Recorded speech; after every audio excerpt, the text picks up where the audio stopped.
would request Yes, how are you? How are you? Lovely, nice seeing you. Hi, yes, how are you?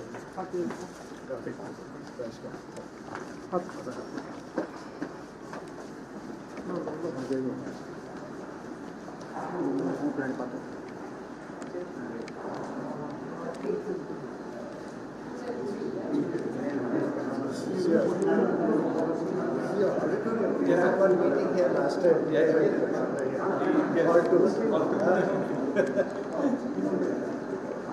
We had G20.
Good afternoon, everyone. I would request the dignitaries to kindly take their seats on the stage, please.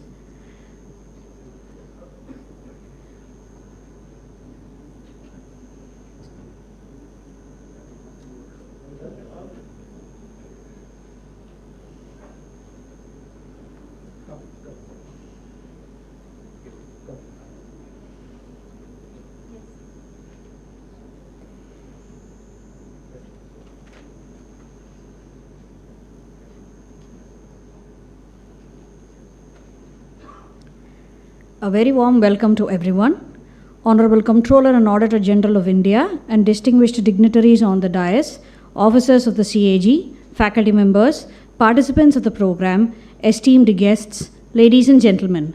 It is my privilege to welcome you to this landmark occasion, the launch of the certification on Audit of Digital Systems, CADS, and certificate distribution ceremony for the first batch who have completed the certification course on data science, artificial intelligence, and cybersecurity program. We begin the proceedings with the invocation and the lighting of the lamp, a moment that invokes wisdom and light to guide the endeavor we launch today. I would request everyone to kindly rise for the Tamil Thai Varthu, followed by national song and the national anthem.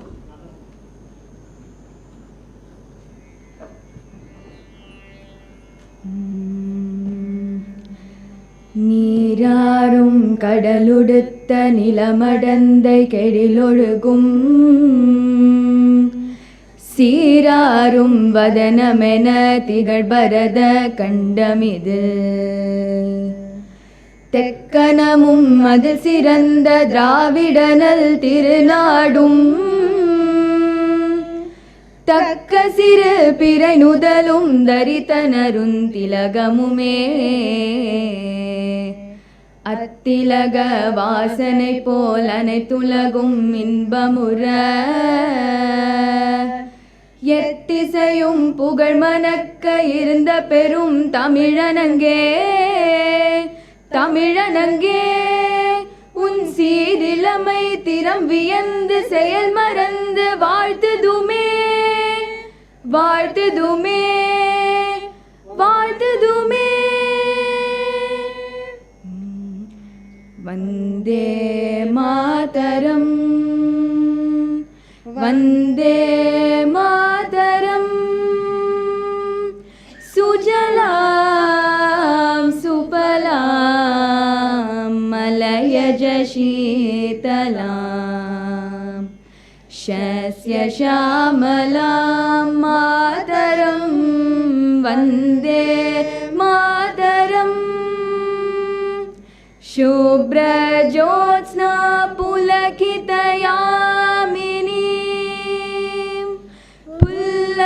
Sumit ध्रुमदल शोभिनी Suhasini सुमधुर भाषिनी सुखदां वरदां मातरं वन्दे मातरम् कोटि कोटि कंठ कल कल निनाद कराले कोटि कोटि भुजे धृत कर करवाले अबला के नु मात्र बोले बहुबल धारिणी नमामि तारिणी रिपुदलवारिणी मातरं वन्दे मातरम् तुमि वेद्या तुमि धर्मा तुमि हृदि तुमि मर्मा त्वं हि प्राणा शरीरे बाहुते तुमि मा शक्ति हृदये तुमि मा भक्ति तोमारे प्रतिमा गढ़ी मंदिरे मंदिरे वन्दे मातरम् त्वं हि दुर्गा दश प्रहरण धारिणी कमला कमलदल विहारिणी वाणी विद्यादायिनी नमामि त्वां नमामि कमलाम् अमलाम् अतुलां सुजलां सुफलां मातरम् वन्दे मातरम् श्यामलां सरलां सुस्मितां भूषितां धरणीं भरणीं मातरं वन्दे मातरम् वन्दे मातरम् वन्दे मातरम् जनगण मन अधिनायक जय हे भारत भाग्य विधाता पंजाब सिंध गुजरात मराठा द्राविड उत्कल बंगा विंध्य हिमाचल यमुना गंगा उच्चल जलति तरंगा तव शुभ नामे जागे तव शुभ आशीष मागे गाहे तव जय गाता जनगण मंगलदायक जय हे भारत भाग्य विधाता जय हे जय हे जय हे जय जय जय जय हे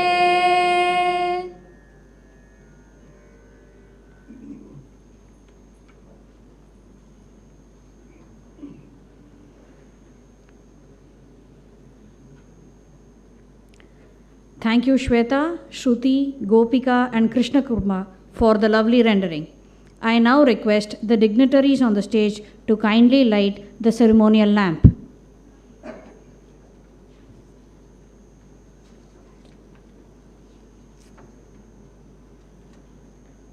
This is all electronic.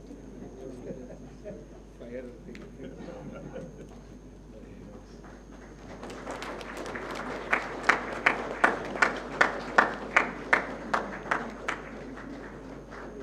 See something new here.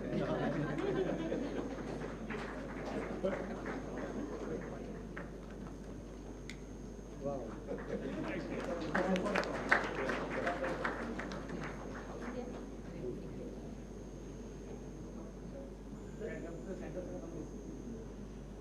Come here, Sachin. Yes.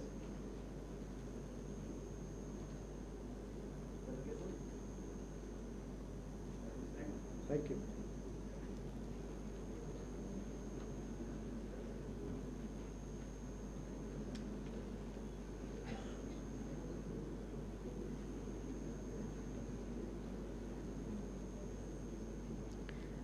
Thank you, dignitaries.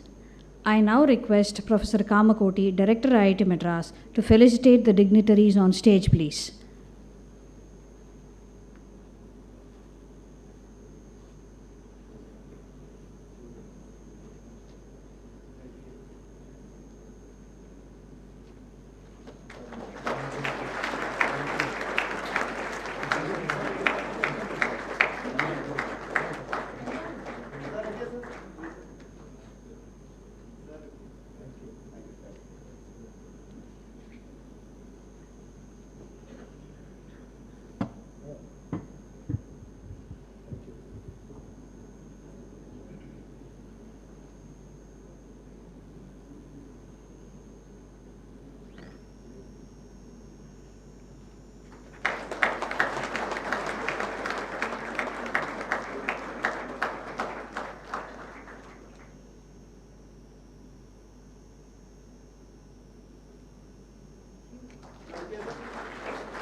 Thank you, sir. It is now my pleasure to invite Shri Bijay Kumar Mohanty, Additional Deputy Comptroller and Auditor General and Chief Technology Officer, to deliver the welcome address.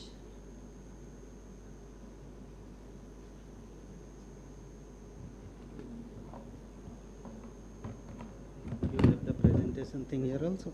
Okay. It's working? Honorable Comptroller and Auditor General of India, it's okay. Honorable Director IIT Madras, Professor Kamakoti, Honorable Professor Sarthi, Dean Planning and SWAYAM Plus National Coordinator, Nivedita, my colleague, Dr. Shankar Raman, CEO IIT Madras Pravartak, Professor Dr. Jean Prasad, Register, IIT Madras, all the dignitaries, my colleagues, friends, and hundreds of them who are watching on live streaming on IIT Madras as well as CAG YouTube channel. It gives me not only once but twice pleasure to kind of welcome all of you here. 9 months back, we conceived certain things and it is now bearing fruit. Simultaneously, while we deliver the fruit, we are also planting another seed in the form of another certification program. You know, the cycle continues. So I warmly welcome all of you to this beautiful campus and very well curated ceremony, I would say. I'm really impressed by the organizational ability of IIT Madras and Pravartak. Rather than taking you through the journey which others will take, I will just acknowledge certain things over here which is overdue, in the sense that the very concept of this program was kind of germinated in the mind of Honorable C and AG, who is present here. It's a pleasure.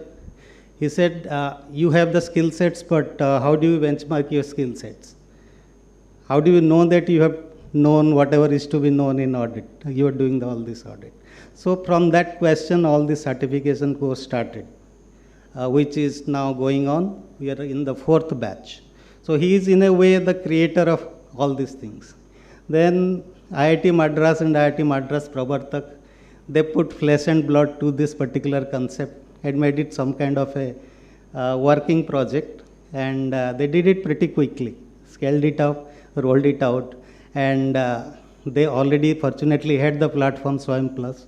So they actually created this whole organism called the certification program.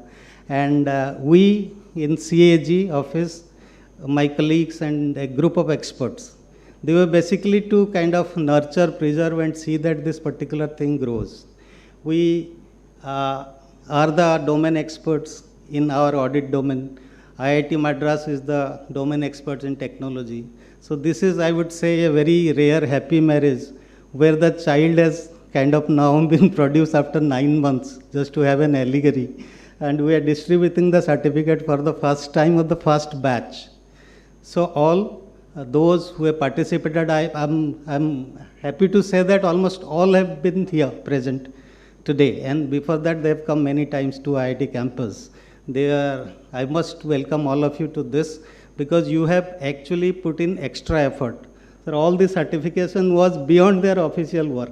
We haven't taken them out of their official work even for a single day.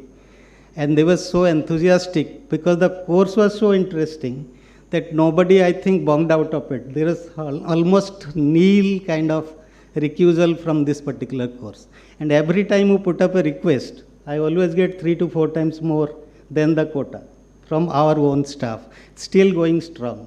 Had this idea of 5,000 certifications in 5 years, I think we'll be very much able to kind of achieve it and go forward.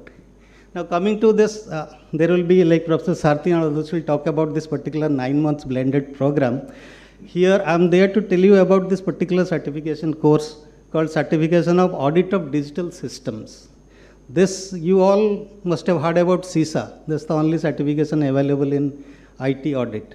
So I'll just quickly take you through 4 or 5 slides, not more than that, because there are others who will also talk about how this program evolved.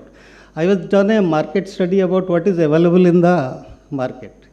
Okay, so this is a game changer, I would say, because nowhere it is available. This is the structure of the presentation, forget it. You just say what is globally available now in the form of certification. You have CISA and its kind of variations like CISM. There is a CISA for AI, cybersecurity audit, risk and control. These are different domains of CISA. I think many of you sitting here must have done CISA. Then there is something, an Indian clone of it, called Associate Information System Auditors. So they also give some kind of an associate certificate, but which is basically a resource center for CISA training. You have something, in our audit domain, we have something called EuroSci IT Audit Certification. That is one thing we will talk a little about. Then you have DISA, which is for the CA Chartered Accountants, curated by Chartered Accountant Institute, and they make it kind of mandatory for their Chartered Accountants to be able to audit. Then you have these ISO things. They have lead auditors who will basically implement the ISO program. That's not of much interest to us. So these are the only landscape available in the world now. Now if you see EuroSci certification, they have around 90 hours of program and they have 7 core modules. But what they do is largely concerning IT audit and different segments that we are talking about here. At the end of it, they give just a certificate. It's not backed by any institutions or any SI. It is run by EuroSci IT Audit Working Group. So if you say there is not much institutional backing, as well as curation of the course in a recurring manner, you know, like things change very fast. So it's not there. But still they have a certification program. They don't call it certification. They say it's a training program. At the end of it, you will give a completion certificate. Now, how this particular certification is different. So it is first of all curated by SI India, which is acknowledged leader in IT audit throughout the INTOSI community. ICSI is the go-to global training center for this. And then it has a very strong institutional backing by IIT Madras. IIT Madras is the global leader, designated, acknowledged UN certified leader in AI, I would say. So these two combination is basically gives us the institutional heft as well as the governance or SI backing to make this certificate a very, very desirable one. Then it covers all possible domains of digital things. If you go, if those who have done CISA, it's basically control evaluation, a sort of security thrown into it, and a part of technology. There is nothing much on the technology part of the audit. For example, networking, for example, firewalls. For example, how you kind of audit the cyber security posturing of any organization. The details, it's not there in CISA. So we have a total detailed dedicated vertical on this. Then focus majorly on hardware, network and security. Most of the time attacks happens over there. Not only attacks, people forget to update it. So you have all obsolete hardwares lying over there, which can be a problem in efficiency, in processes and security. Then it adds privacy and DPDP, which is now big after all this DPDP Act. Europe also has a very strong hard law on privacy. So to address those kind of issues, we have separate vertical. Then how to audit increasingly popular DPIs. DPIs now like around 100 countries have shown interest. Some have kind of implemented the DPI. CISA doesn't tell you how to audit DPI. Then strong focus on cybersecurity. It has a separate vertical. IIT Madras has a very good sandboxing environment for security. And then around 315 hours of learning. This is we're talking about only the foundational level. When you go to the intermediate and expert level, it just, because we are now launching the foundational level, it is 315 hours compared to 90 hours of Eurosci. So that is how it is different. Then what is the order end of the certificate? What do we get after we complete the certification? We say that it is thanks to Honorable CAG sir and IIT Madras, where Swayam Plus is now like into the credit system, NFRA, so National Credit Framework. So we can kind of carry this particular thing into your other certification program if you want to do it. Then it's a large system in private and government sector needs qualified people for regulatory compliance. It is becoming very challenging now. Then you have opportunities for internship, YP opportunity with CAG or other organizations after we complete this, because we also need people who are certified, who can help us in auditing this system. So as a rough estimate, this is an estimate by NICSI that they have around 75,000 government applications in state and central and PSU running. They're not able to audit even a fraction of it. Same here.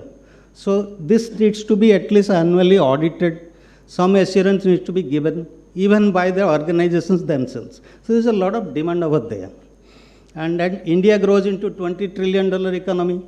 Suddenly your requirement for professionals doesn't go linearly. It grows exponentially. We need to be prepared for that kind of an eventuality. Now if you come to the cost and value, CISA, when I passed CISA 30 years back, it used to be 25,000 rupees. Now it is 2 lakh rupees, around $200,000, and there is a maintenance cost also. Compared to that, CADS is virtually nothing. It's virtually free. You have an evaluation cost for examination and all that. And as to value, we have mapped it. We have mapped the seats of certification to our program. Our program is 3 times more intense and deep than CISA. So as a, it will kind of, you will be a very good all-round digital system auditor rather than a person who evaluates controls and gives assurance. This is the market, like who can benefit. So big fours, chartered accountants, foreign governments. CADS carries tremendous prestige, as I told, because it's backed by SAI India and IIT Madras. So the government digital advisory is big now for the all big fours. They are growing. I have some here, friends over here, they'll vouch for it. So if they are growing, if you do this particular certification, they'll have more heft in the government while giving advisory, rather than CISA or something, because they would be certified on different domains of government application. And DISA is come to DISA. DISA is also an adjunct to CA. It's not kind of offered to others. And it also is a kind of control evaluation matrix, not a overall thing, because it's basically draws an assurance from the system that their internal audit reports, their journal entries, all the transactions are correct. To that extent, DISA can help a CA in certifying. It's not a complete audit mandate. So other sides will gain by professionalizing their digital system audits. They have certain auditors, they heavily depend on CISA. But CISA, as I told, takes care of part of it, not the whole of it. So if they do this certification, they can also professionalize. There is a lot of professional requirement while projecting their SAI in some international forums. This could be a very good benchmarking for them. Okay, if you do this, then they can say we have so many professionals in it. So that is where the value lies. Now, I'll take it as a kind of startup because I'm in Pravartak. So, total addressable market, if you see the going by the products availability, it will be more than 1 million professionals. So, this would be government servants working on IT system, government auditors, chartered accountants, company secretaries, technology graduates looking for specialization, compliance professionals, private entities, largely dependent on IT systems, e-commerce service providers, MSMEs, PSUs, autonomous bodies, any other individual who wants to do it. So there is no limit on this because everybody would need assurance of their systems. So foreign governments and audit professionals I told already. And then course and tuition providers. There are many edtech firms which are now giving training on CISA. So they will also start giving training on this. So if you see all this, the possibilities are practically limitless. Now what is the go-to-market strategy for us? So we will do it primarily auditors in government sector through the government intervention, which we are doing in CAG. We will request other governments to also adopt this. Then collaboration with tech and general universities. I have already got a couple of requests from other universities to collaborate on not only exactly the certification, but on kind of IT, cybersecurity, analytics. So we can approach them, you do the certification. MOUs with other size and foreign government bodies. There is a need, we can do that. Collaboration with central and state training institute. Roughly there are around 500 institutes who are imparting training to their staff and others. It's all government, PSU, semi-government, autonomous bodies, that kind of institutions. We can have collaborations with them. So will be offered to all undergraduate and graduate students. Those who want specialization can be given to them.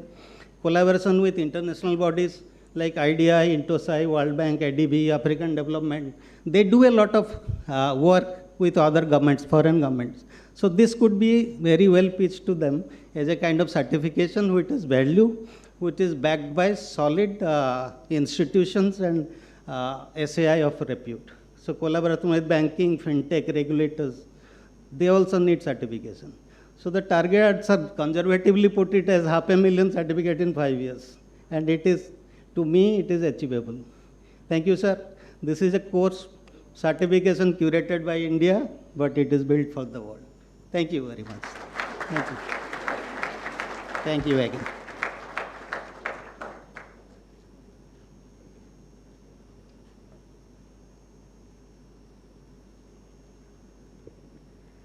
Thank you, sir, for setting the tone for this afternoon. We now move to a presentation that will walk us through the CADS program in detail, its design, its structure, and the journey that has brought us to this launch. I now request Colonel Parth Sarthi, OSD to the Director IIT Madras, and Mr. Ajay Yashwant, Director Information Systems CAG, to come onto the stage to make the presentation.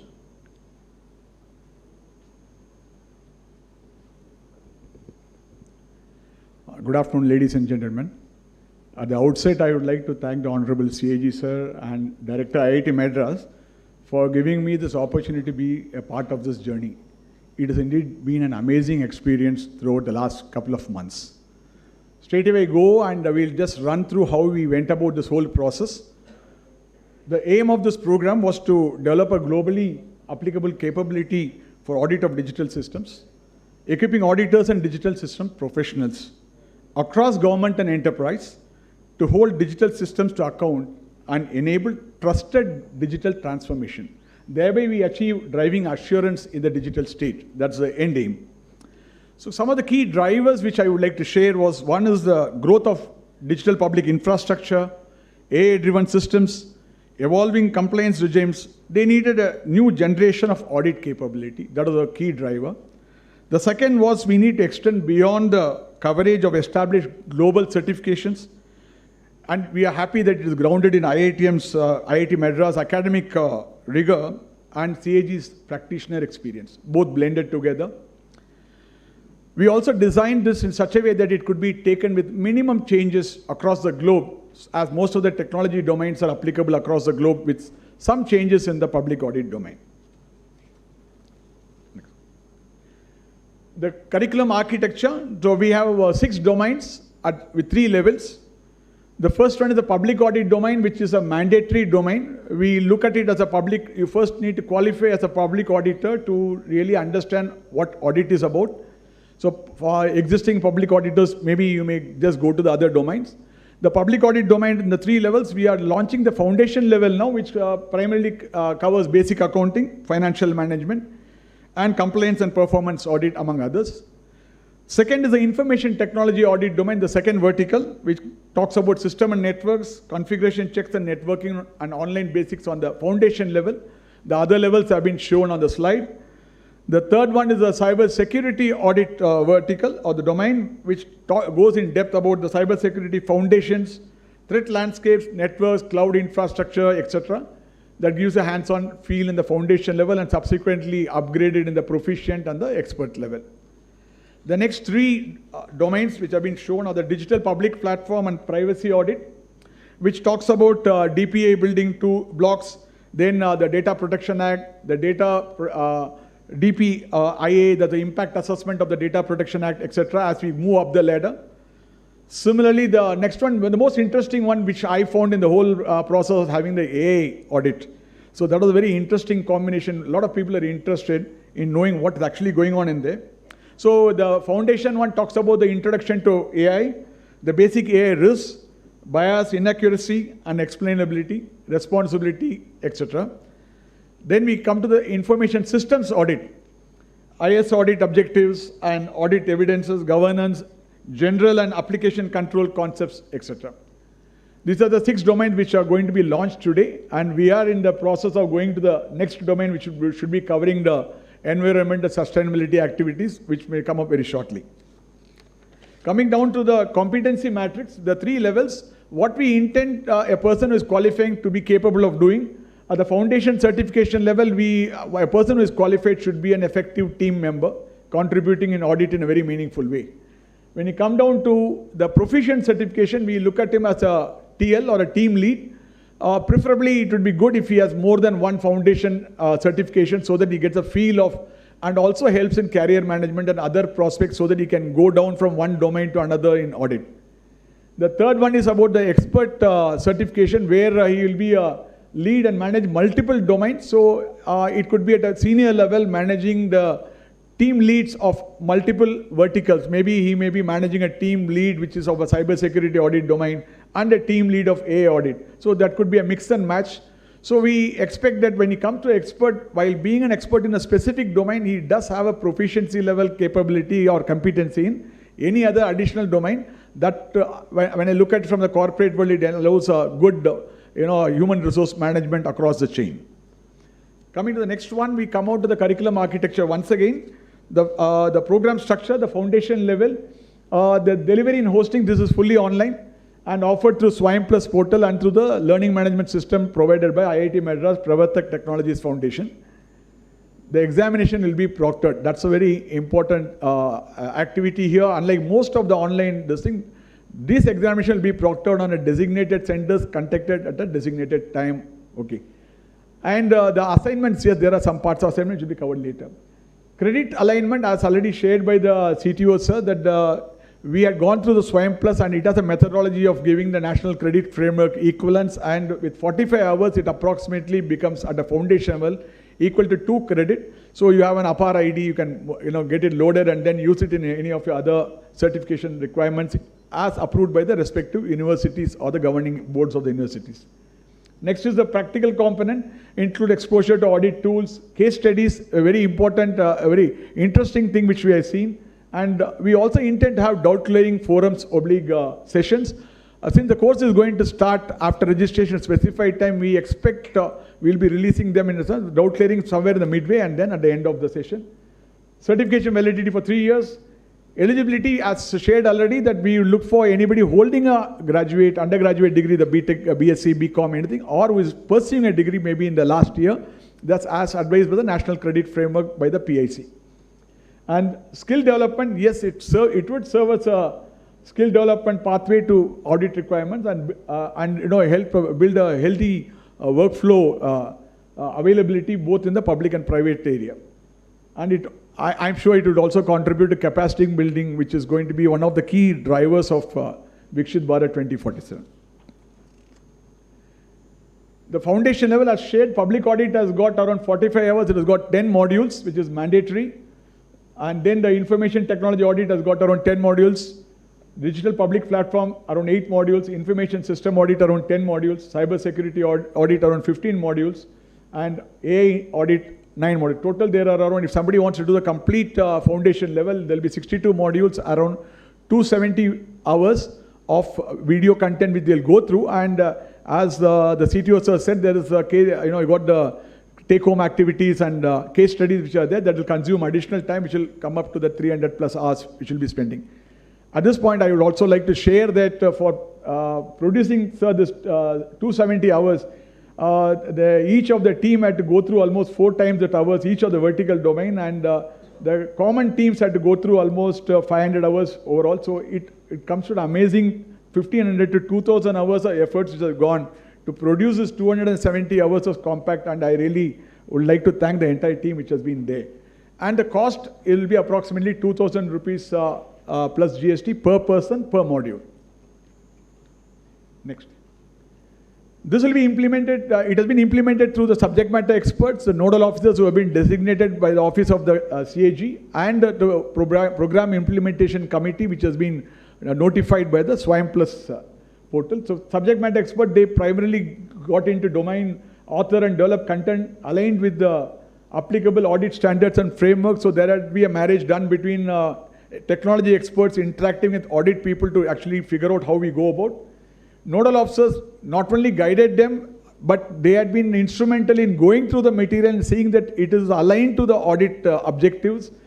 Time and again, once when the PPT is prepared and thereafter multiple viewing of the videos to give the comments incorporated, finally clearing it is fit to go to the Swayam Plus PIC.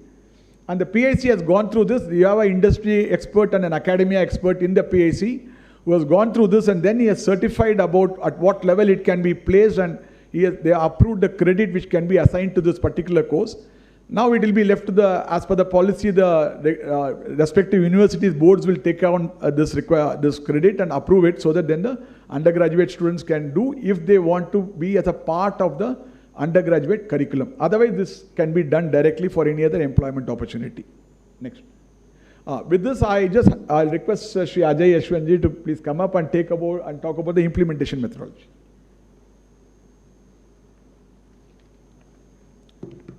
Thank you very much. Good afternoon, ladies and gentlemen, Honorable CAG sir, respected Director sir, and senior dignitaries on and off the dais. Good afternoon, everyone. Having seen what CADS is and what it covers, let me now turn to how it has been built. I mean, how the content is governed and how it is delivered, and how a learner earns a certificate. The credibility of any certification rests on this machinery, and so I'll walk you through it briefly. Yeah. So every model in CADS has passed through a 10-stage pipeline. So no content reaches a learner without completing it.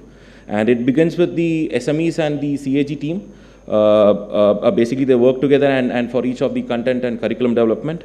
And so the SMEs create the syllabus and the core content, module-wise, material-wise, including the self-check questions, case studies, rubrics, and answers. And the CAG team does the QA/QC part.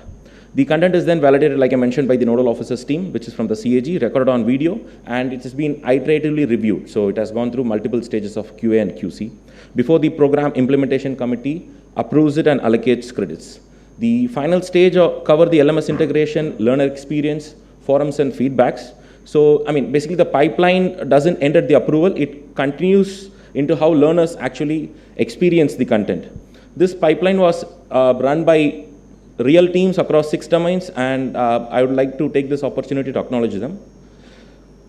So each domain has a dedicated subject matter expert paired with the team of CAG officials, and the SMEs bringing deep domain knowledge, and our officers bringing the field experience to test that content again against the practice. You will see the name on these slides, officers drawn from across the CAG department, and who did this alongside with their regular duties. I'd like to place on record the department's appreciation for each of them. Beyond content, delivery machinery kept the whole program moving.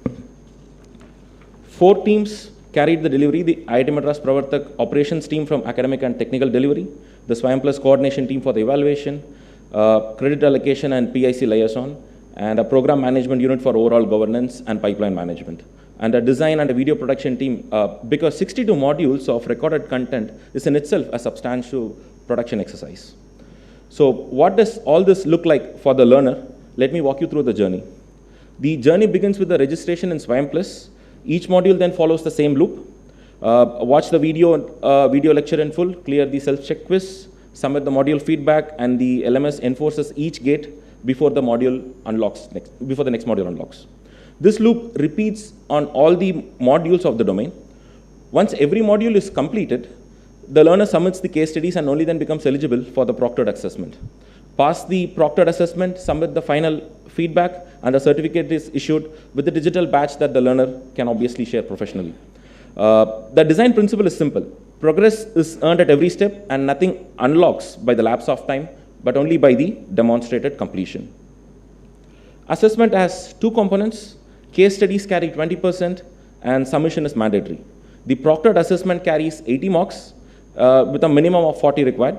The pass mark is 50 out of 100 aggregate. So a learner must clear both the proctored floor and reach the aggregate, both.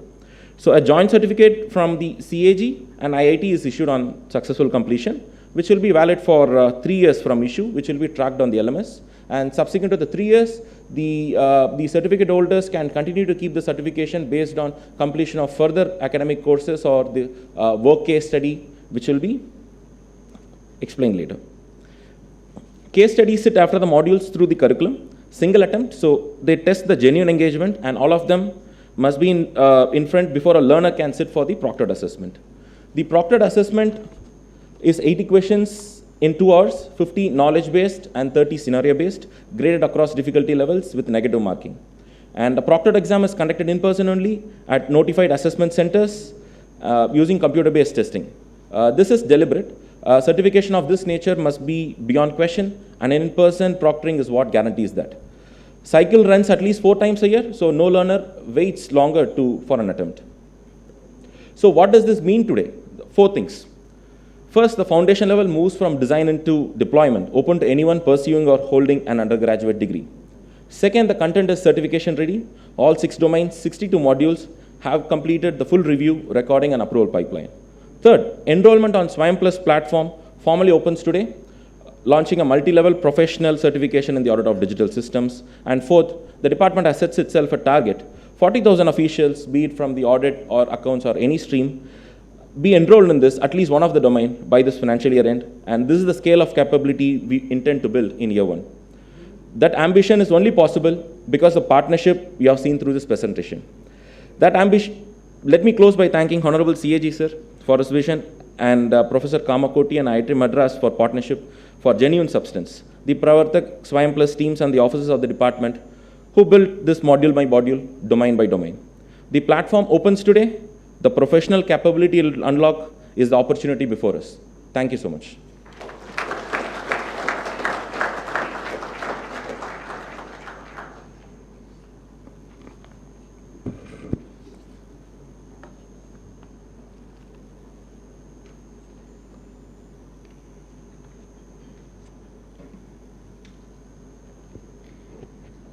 Thank you both for the comprehensive overview of the program's foundation and its road ahead. It is now my privilege to invite Professor V. Kamakoti, Director IIT Madras, to deliver the introductory address. Sir, under your vision, IIT Madras has consistently pushed the frontiers of technology-led public good, and it is fitting that this partnership between the premier technical institute of the nation and the Supreme Audit Institution of India finds its home here. We welcome you to the podium, sir.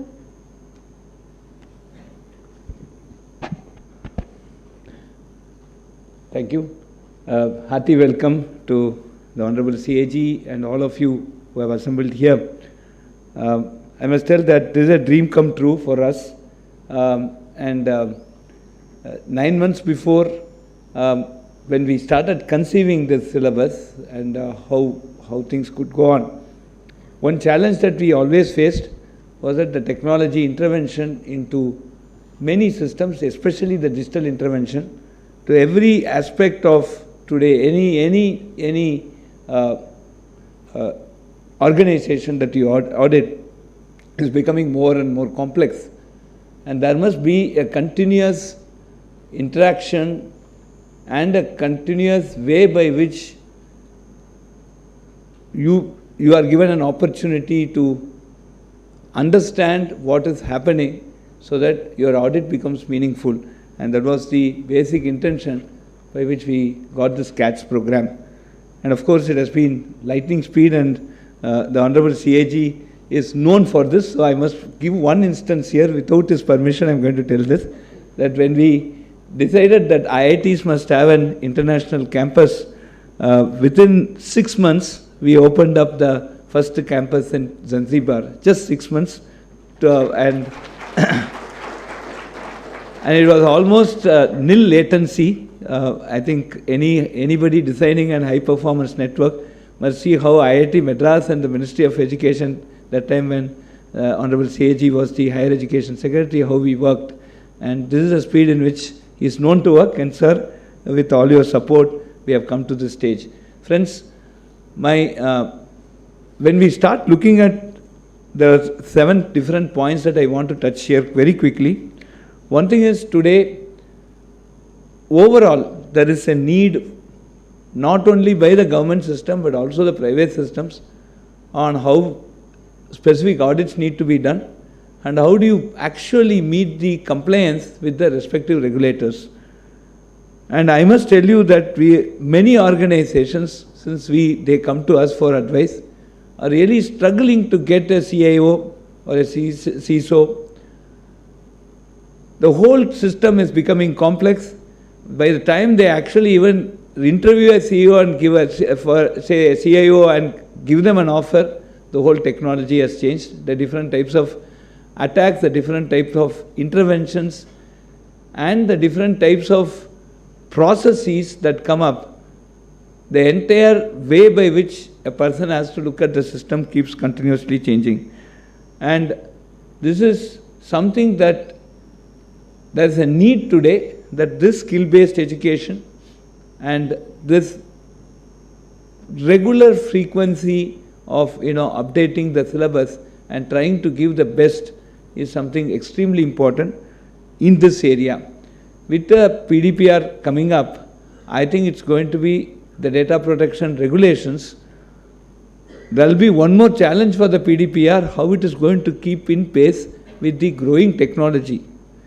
What seems to be protected today may not become protected in the influence of a new technology or a new AI that comes up. So this is completely, unless we start these type of programs and specifically look at the certification part, and audit becomes extremely crucial here, because audit basically drills down the actual motivation and actual implementation and every aspect of why a particular process runs in a system. I think this is extremely important, and it also completely aligned with the National Education Policy 2020, where we stress on these type of inclusive and skill-based education. The next important thing today is that when we look at the industry, there is a very big need. Today we are saying that there is unemployment problem here, there, etc., etc. But I must tell you, for really niche jobs in the area, for example, suppose I want to manage the cloud today. Suppose I want to do even a medium scale software today, which will have performance guarantee, which will have cybersecurity guarantee, right? We are not able to find people. There's a big dearth. To be frank, even in my own lab, I'm struggling to get a good Linux administrator who will properly do a patch management and put. I'd like to pay more than a director's salary for them, right? But this is extremely important today, and that is one gap. Again, when we started looking at Swayam, which was a platform launched by the Ministry of Education, and then yes, we were teaching them all the foundation courses. We were trying to bring IIT quality education to all. We have more than 1.4 million students who are benefiting out of it. They are transferring credit. But this real gap that we are seeing in every domain, that has not been actually addressed. and that is why the Swayam Plus came in place. The Swayam Plus, again, it was again due to the very quick push by the Honorable CAG when he was the Secretary of Higher Education, and we launched it. Actually, the Honorable Minister came and launched it, and then the idea was to actually fill up the gap and bring in lot more skill courses there and skill-oriented courses there, and see that the industry needs are addressed in a regular fashion, and this syllabus has to be quite dynamic, that it keeps changing to the need of the industry. And this is where we are pitching in. And next thing, very needless to say, the biggest USP of our country, Bharat, is the unity in our diversity. And when we look at our GFR, a basic document by which you start auditing organizations, I think every country's respective GFR will be a subset of this.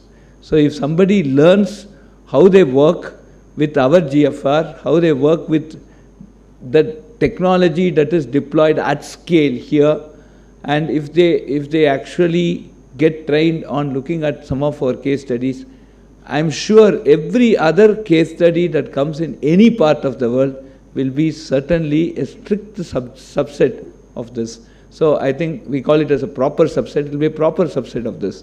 And that way, we are very confident that this training program, with the subject matter expertise that is coming from CAG, with the vast experience people are contributing, we are going to make a big international mark here. And I'm sure this can be, as Mohantiji mentioned, we are seeing many other courses, but this will be a landmark course which will be very respected as the JEE Advanced that we conduct.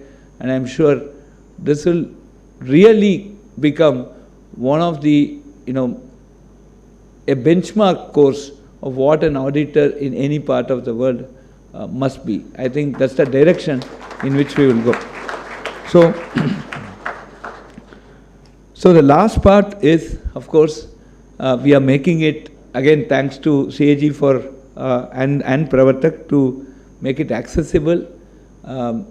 See, today we are all committed to SDG 4, and as a country we need to be committed to the Sustainable Development Goal 4 of the United Nations, where we have to give accessible, affordable, equitable, quality education for all. And I think with the fees that which is minuscule, I think we are achieving that SDG 4, and I'm sure many universities also down the line will make it part of their curriculum. Many management courses will make it part of the curriculum.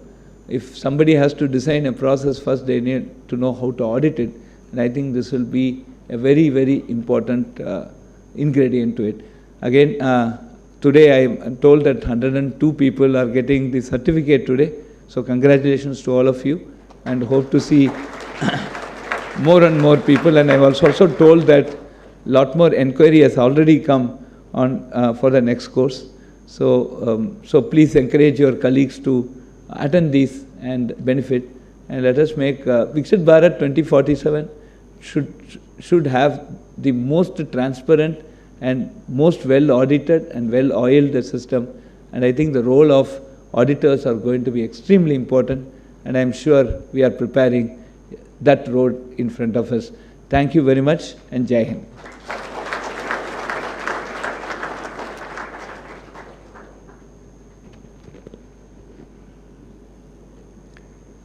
Thank you, sir, for those insightful remarks and for IIT Madras's continued partnership in this endeavor. It is now my distinct honor and privilege to invite the Honorable Comptroller and Auditor General of India, Shri K. Sanjay Murthy, to address this gathering. Sir, as the head of the Supreme Audit Institution of India, your vision for a technologically empowered audit workforce is what has brought this program to life. We request you to kindly share your thoughts with us, sir.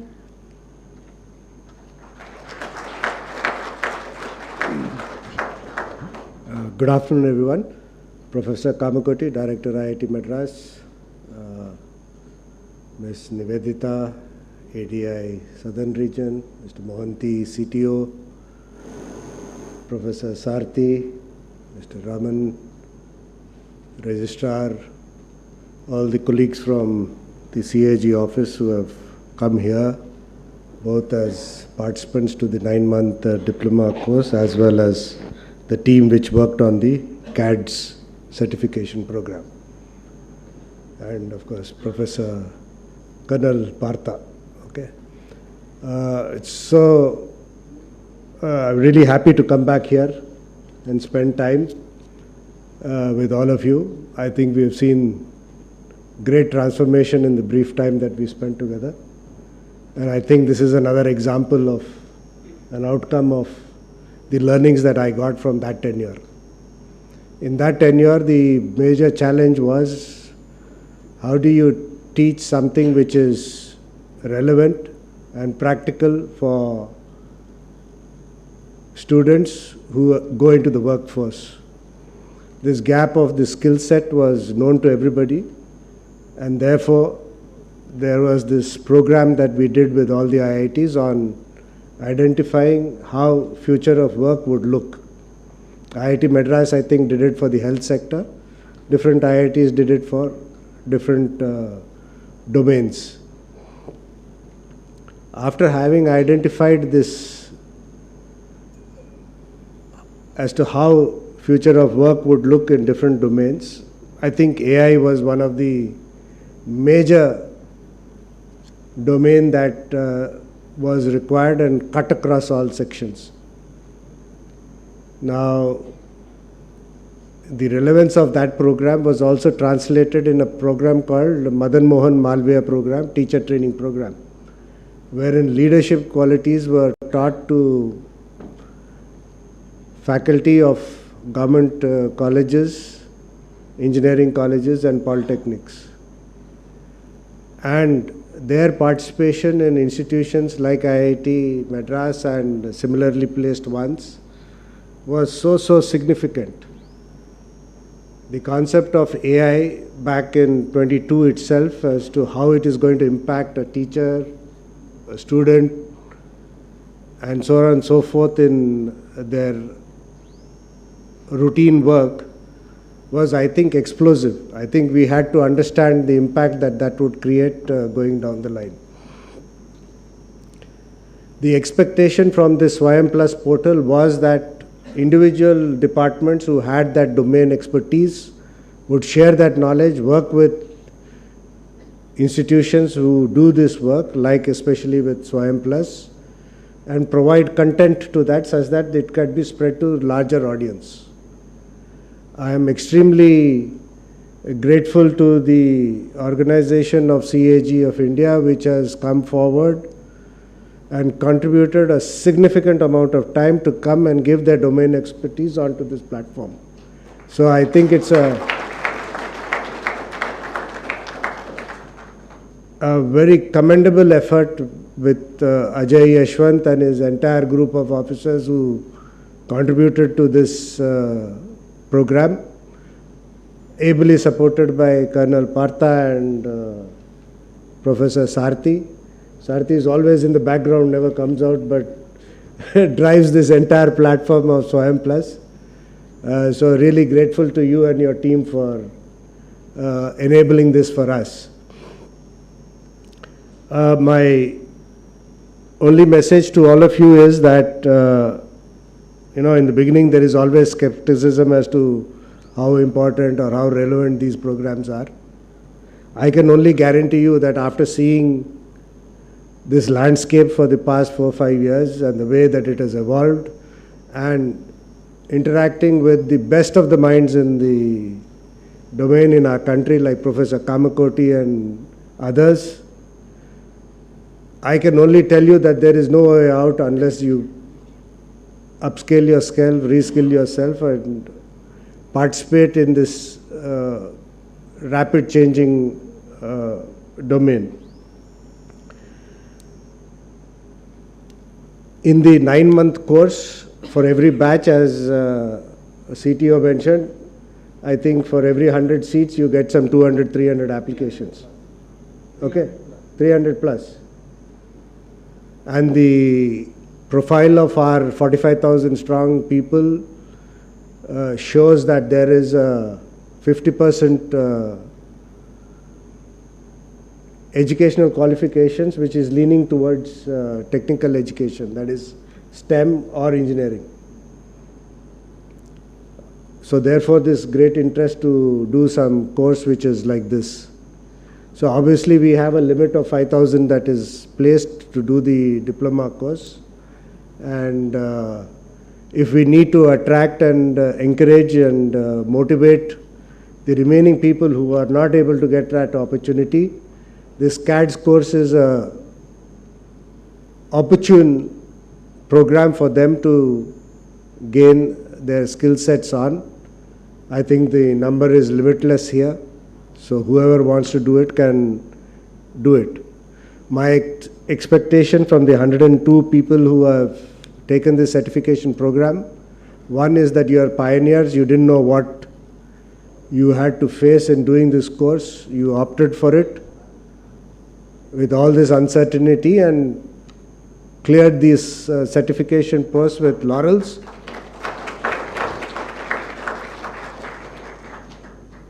Clearing a program from IIT Madras is no mean achievement, so that's another added chip on your shoulder that you have this type of a qualification to back you. I think your role now to go out and is to spread as to what are the advantages you get from doing such type of a program. When the entire government is becoming digitized, when entire data is all digital, what is your role? How do you access it? How do you contribute towards your work? I think you have enough use cases to explain to everyone the advantages that are there. Now, in spite of this program being there, I have met numerous number of people and across the offices who have at their own expense enrolled into many other courses to do and gain knowledge to address their day-to-day work challenges that are thrown to them. I think this is one small way to provide avenues to all of them. I think it is our responsibility to share this such that they too are aware of it. It is not just at the AAO level.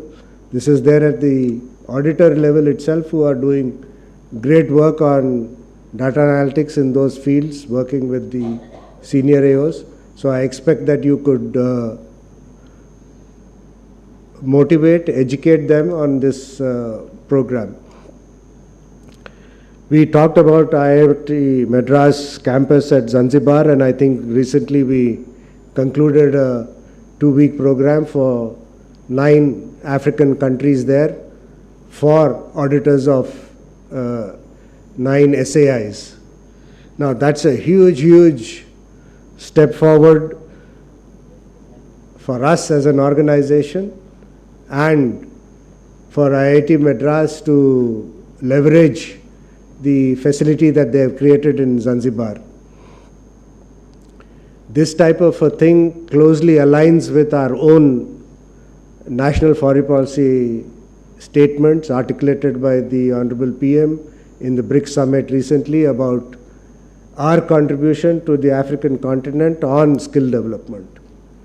I think this is a great opportune agenda or domain wherein you can further this in that geography.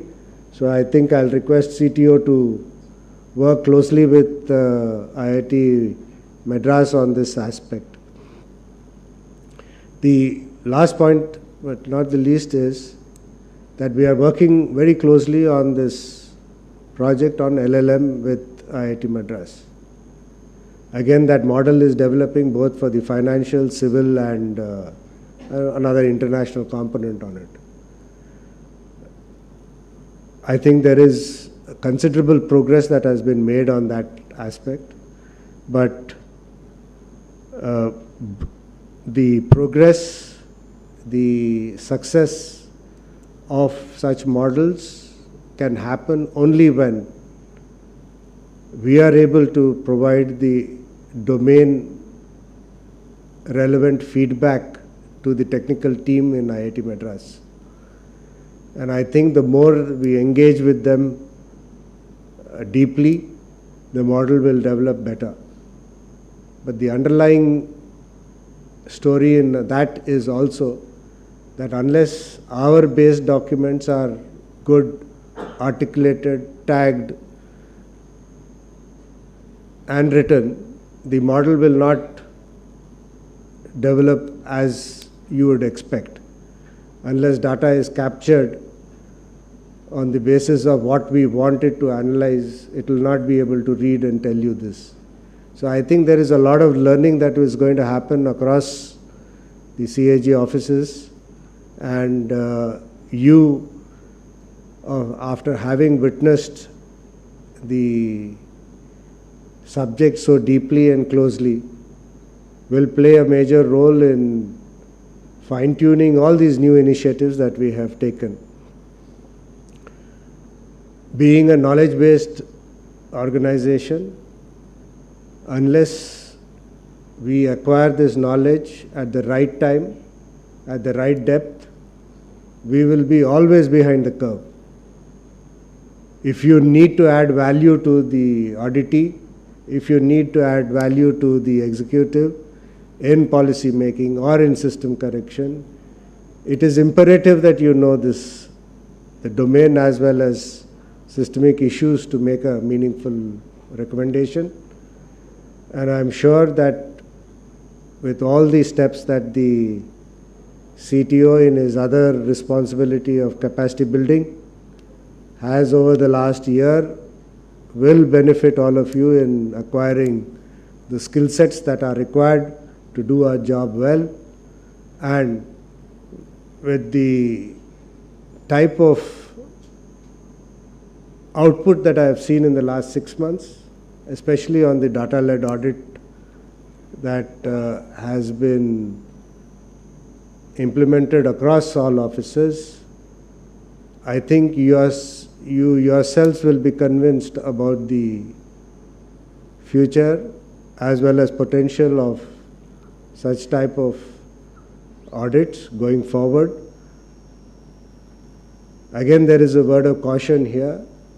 As and when systemic improvements do happen, the executive is going to do it timely, and therefore you will not have those same set of observations going forward. You yourself have to upgrade your level of examination to a different level, that so as to when you do it in the next course of the year, in the next year, you have a separate set of data examined to a different level, wherein you can add a better set of recommendations to all the departments that you are auditing. So in conclusion, I really want to thank IIT Madras and their entire team for working so closely with us, always prioritizing the work that we have entrusted to them to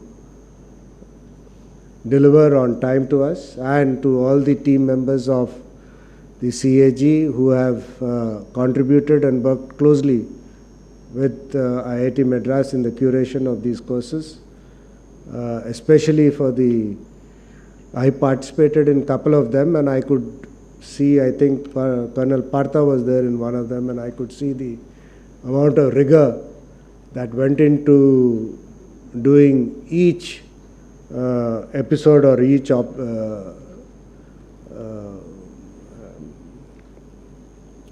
module of this course. And the biggest challenge would be to keep it updated as we go forward.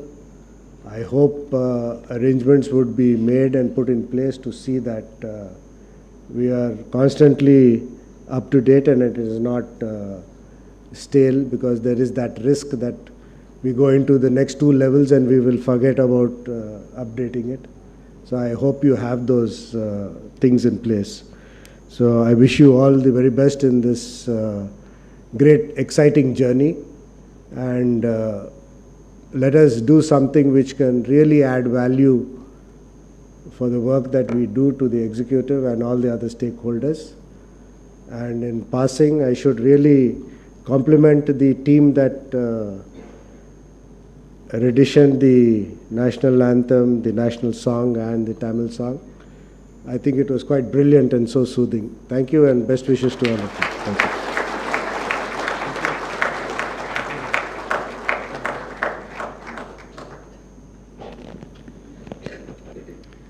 Thank you, sir, for your inspiring words and for the vision and leadership that have made this program possible. We now arrive at the moment we have all gathered for, the formal launch of the Certification on Audit of Digital Systems program. I would request the Honorable Comptroller and Auditor General of India to kindly press the button and launch the program.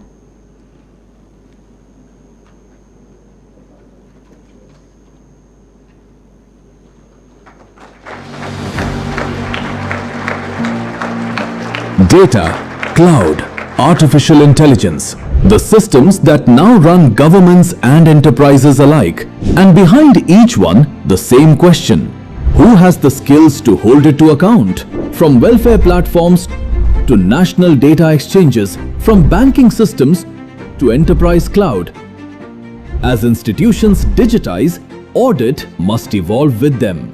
Introducing the Certification on Audit of Digital Systems, curated by the Controller and Auditor General of India, together with IIT Madras.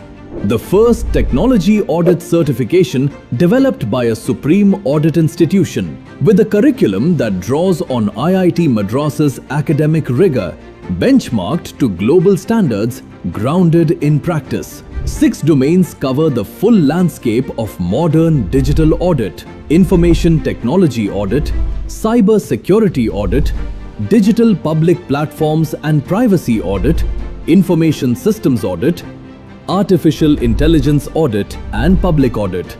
3 stackable levels. Foundation builds core awareness across all 6 domains. Proficient applies hands-on audit skills to real systems. Expert leads complex, high-stakes digital audits. The journey begins online at the foundation level, delivered through an intuitive digital platform. Learn at your own pace from anywhere. From the proficient level, experience real-world learning in a hands-on cloud sandbox that mirrors real government and enterprise systems, where you solve live audit problems, not textbook ones. And at the higher levels, the classroom moves to Chennai. On-campus immersion at IIT Madras alongside the faculty and researchers building the technology you will audit. Qualify through practical case studies and an in-person proctored assessment. Earn credentials that count, professionally and academically, each carrying recognition under the National Credit Framework. As data, AI and digital platforms reshape governments and enterprises, the auditors who understand them will define the future of audit. CADS builds the skills this paradigm shift demands for a challenge that spans every border. Curated by SAI India, built for the world. The Certification on Audit of Digital Systems. Enrollment is open. Take your place in the next era of technology audit.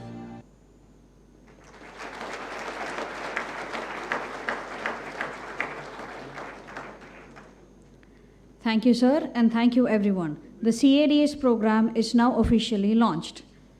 Let us now take this opportunity to acknowledge the efforts of the many teams and individuals whose work has brought this program to life. As a token of appreciation, I would now be calling each of the domain teams to come up onto the stage for a photograph with the dignitaries on the stage. I would request the gathering to give a big round of applause as and when the respective team members receive this appreciation.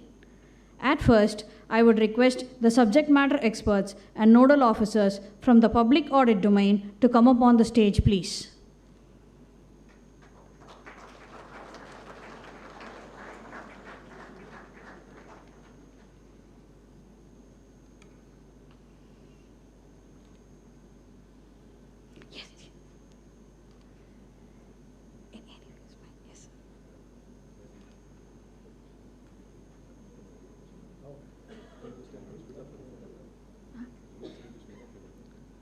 I would request the dignitaries to kindly rise for the picture.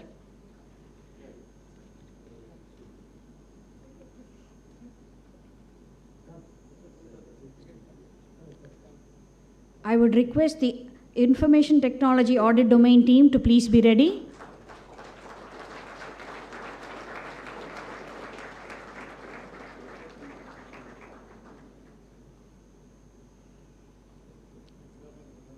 Thank you, team members.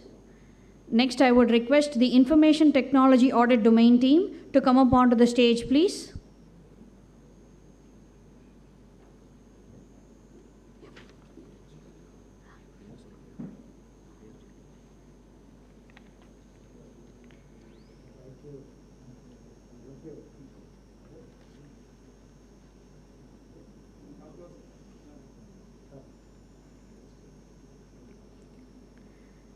Next, I would request the Cybersecurity Audit Domain to please be ready.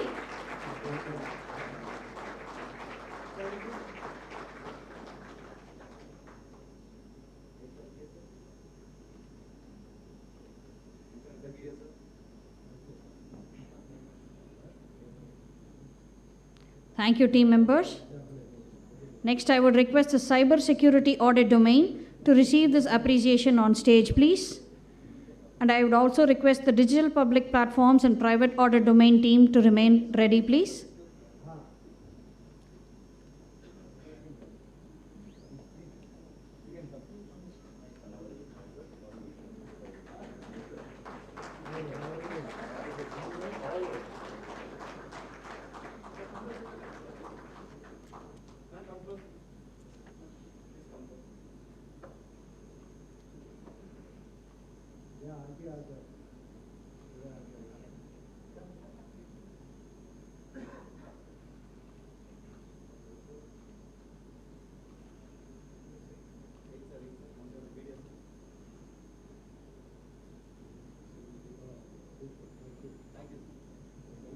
Thank you, team members.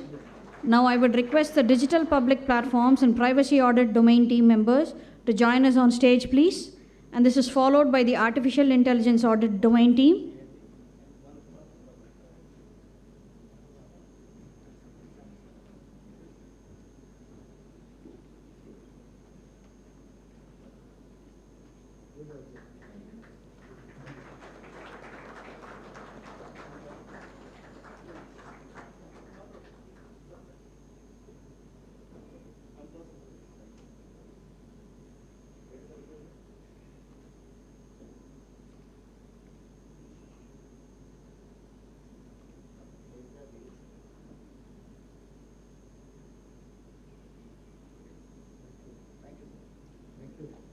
Thank you, team members. I would now request the Artificial Intelligence Audit Domain team to join us on the stage, please. And this is being followed by the Information Systems Audit team.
Thank you, team members. Finally, I would request the Information Systems Audit Domain team to come up on the stage to receive this appreciation, please.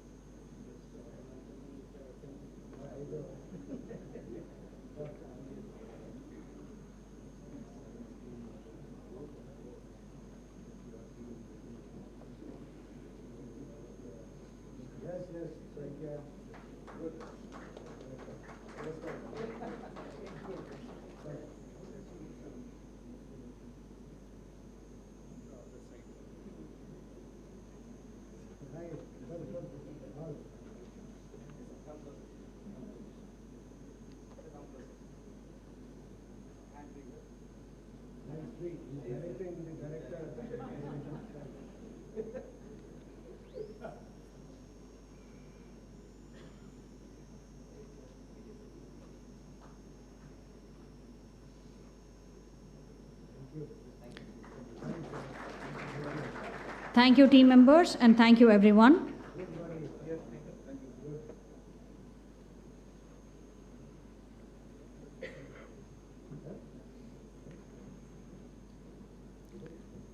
I would like to now take a moment to call upon the different teams that have contributed towards the making of the CADS program. I invite on stage the content and video team, the team that has brought this content to life visually, ensuring every module will reach our learners with clarity and impact. I would request them all to come on stage, please.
Thank you, team members.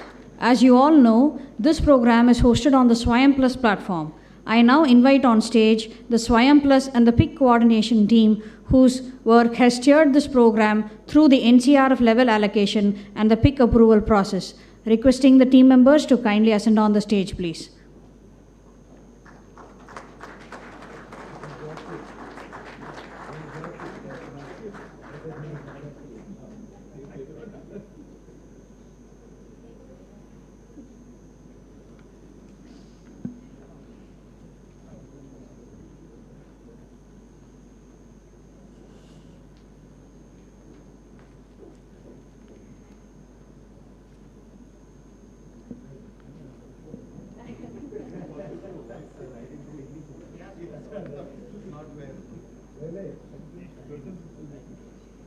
Has to keep monitoring that it is put in other universities.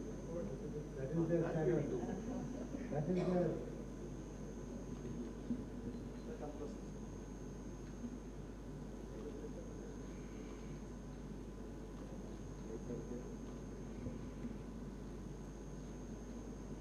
And through our offices get all state government employees in the finance department or associated departments. Subscribe to. Thank you, team members.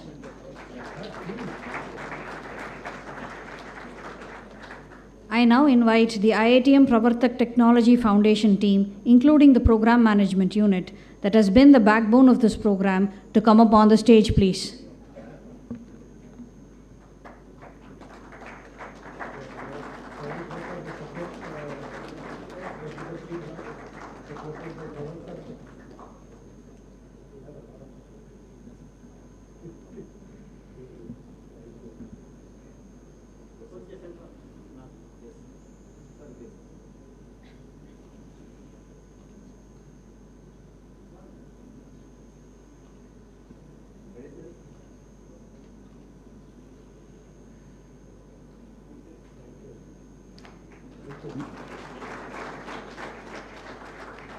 Thank you, team members. Last but not the least, now I would request Colonel Parthasarathy, OSD, Direct IIT Madras, to come on to the stage to receive this appreciation, who has been the driving force across board for the operationalization of the CADS program.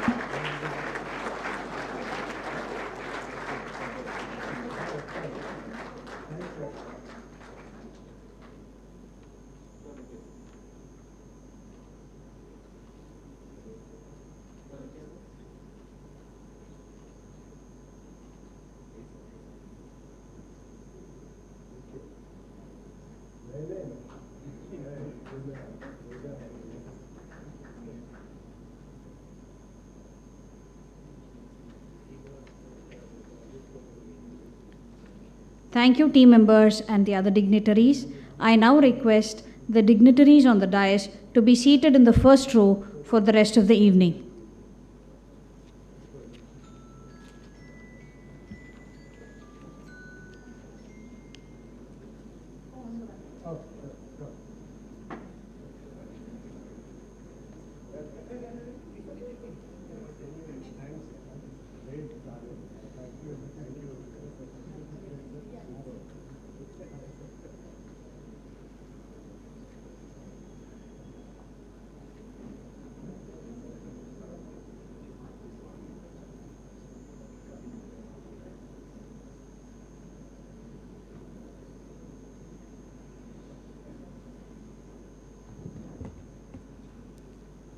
Thank you, everyone. With CADS now formally launched, I will hand over the proceedings to my colleague, Ms. Kavita, who will take you through the next phase of the program.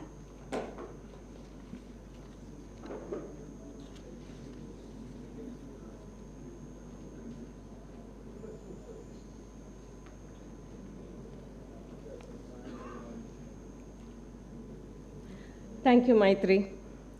Good afternoon once again, everyone. Moving on to introduce participants and guests to the certification course on data science, AI, ML, and cybersecurity audit delivered on the Swime Plus platform. May I invite Professor Sarthi, Dean Planning and National Coordinator, Swime Plus, IIT Madras, to take us through this overview.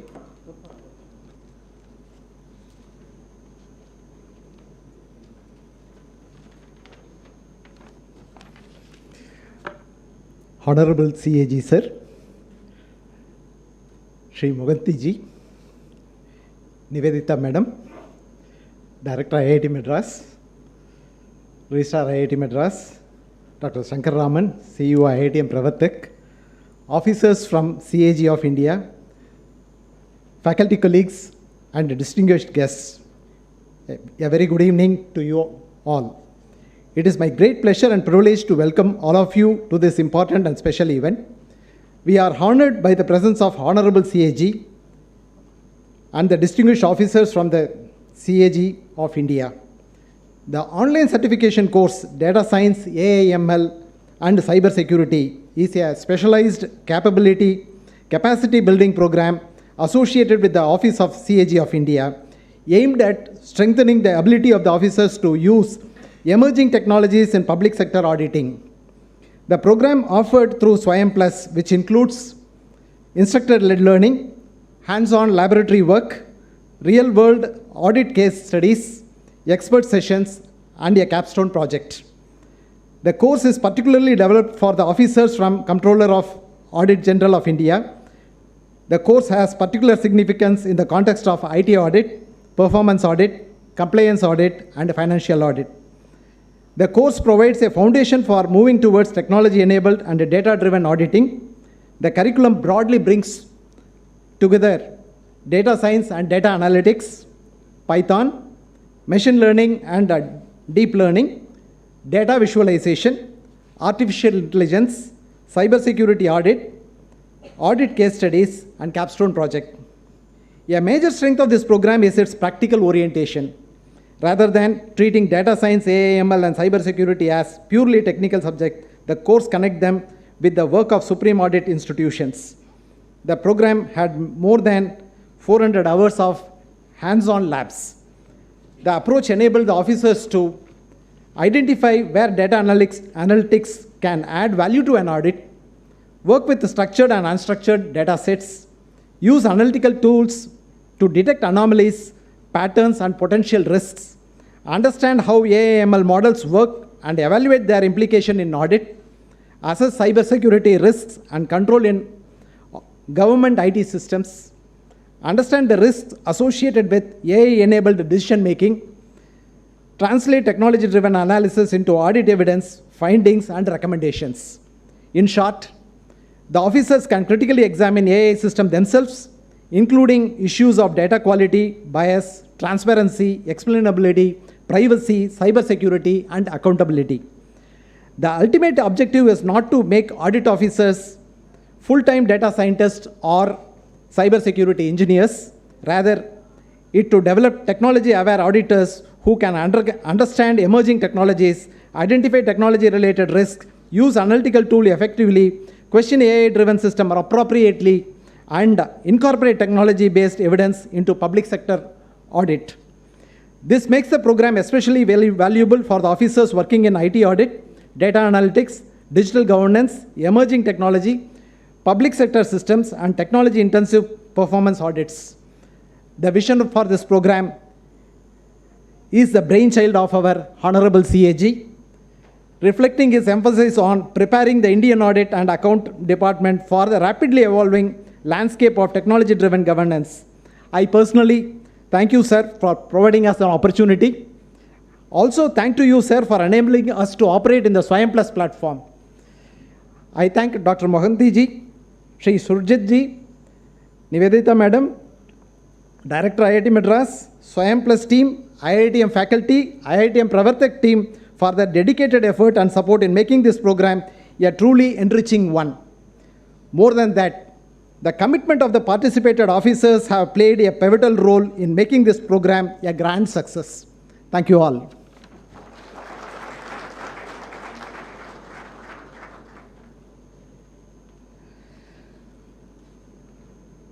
Thank you, sir, for that overview of a course that bridges the gap between emerging technology and current practice. To add on to Professor Sarthi's overview, we shall now have a short video on this certification course for a visual impact.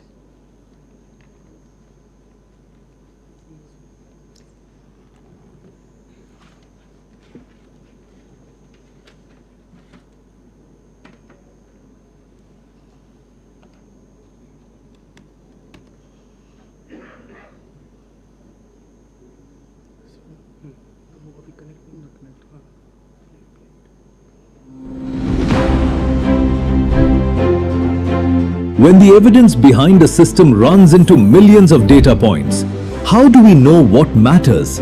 As systems become more intelligent, connected, and complex, so do the risks.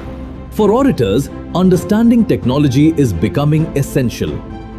To strengthen this capability, the Controller and Auditor General of India is conducting a certification course on data science, AI, ML, and cybersecurity in collaboration with IIT Madras. IIT Madras is a premier technical and research institution and a UN-designated Center of Excellence for Artificial Intelligence, Capacity Building, and Skilling. The course brings together 4 curriculum modules on future technology skills. Data science equips officers to curate, analyze, and visualize data using tools such as Python, Orange, and Tableau. AI, machine learning, and deep learning introduce methods to recognize patterns, classify information, and generate predictions. From regression and clustering to neural networks, computer vision, and natural language processing. The course also covers databases and SQL, big data technologies, machine learning, and deep learning tools.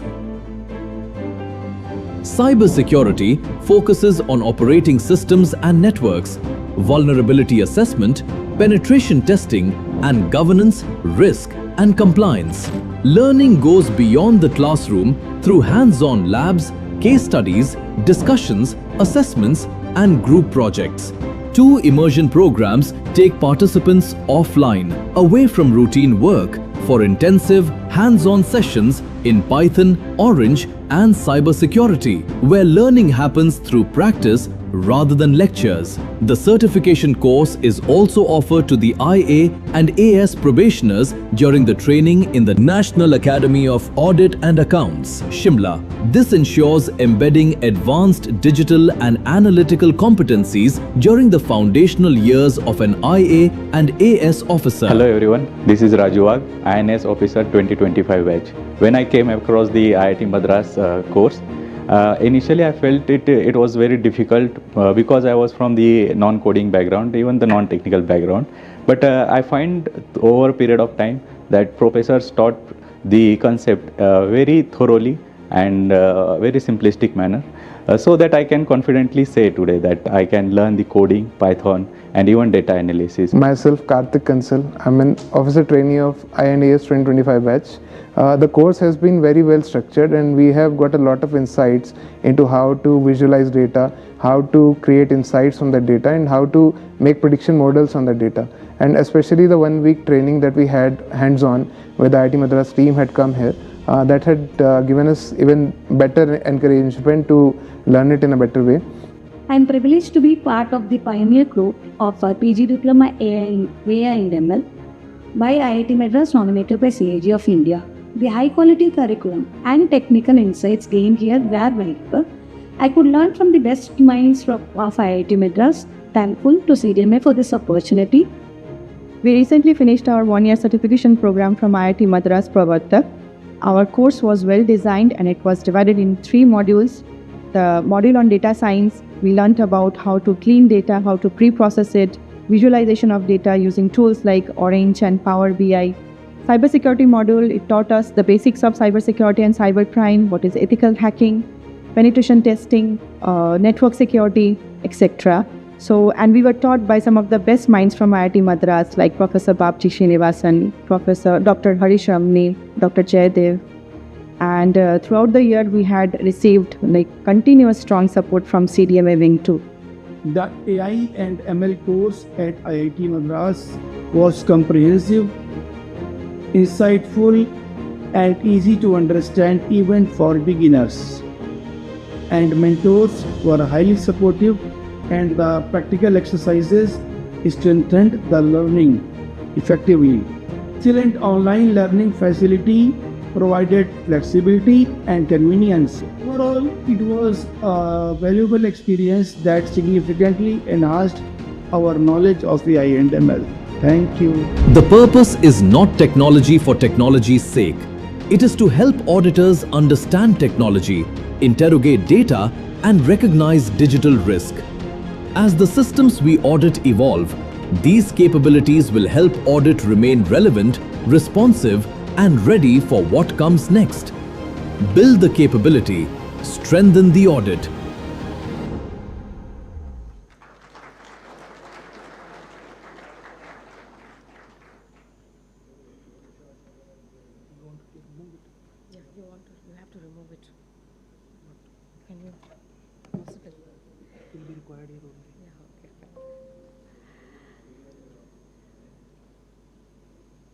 We now turn to a segment that in many ways is a true measure of this program's success, a showcase of learning from classroom to audit. What you're about to see are real applications and solutions developed by our own participants, translating what they have learned on this program into practice on the grounds.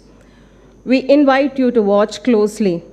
Before we begin the demonstrations, it gives me great pleasure to announce an application developed by Sri Pavan Kumar Reddy, Senior Deputy Accountant General, Office of the Accountant General Audit, Uttarakhand, a participant of this cohort. This application, CAG AuditWise, is one of the early products emerged from the cohort and has already been recognized as an innovative practice for public works audit featured in Catalyst 2025. The application ingests data, performs risk assessment with coded business logic, and generates readily issuable audit observations. Having completed one full audit cycle, AuditWise has delivered significant results like detection of fake mining transit pass submissions by contractors to evade royalty, payments to contractors with invalid GST registrations to evade taxes, issues pertaining to systemic lapses in procurement and processes was communicated to government and corrective actions are already underway. This is a good example of how domain expertise translated into technology can transform audit outcomes. And it all began from a simple Google Colab notebook approach taught in the very first month of this IIT Madras course.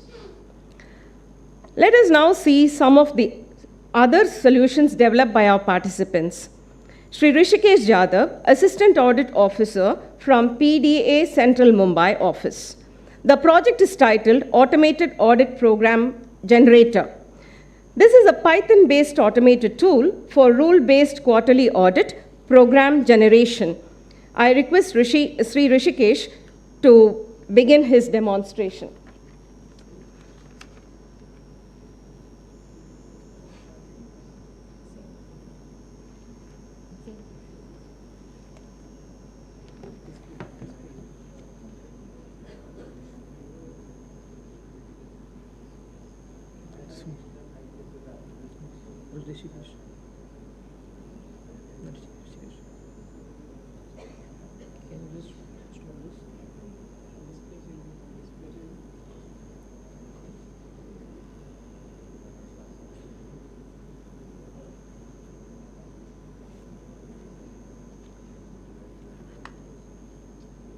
To Honorable CAG sir and all the respected officials, I am Rishikesh Jadhav, W from ITRA, Mumbai office.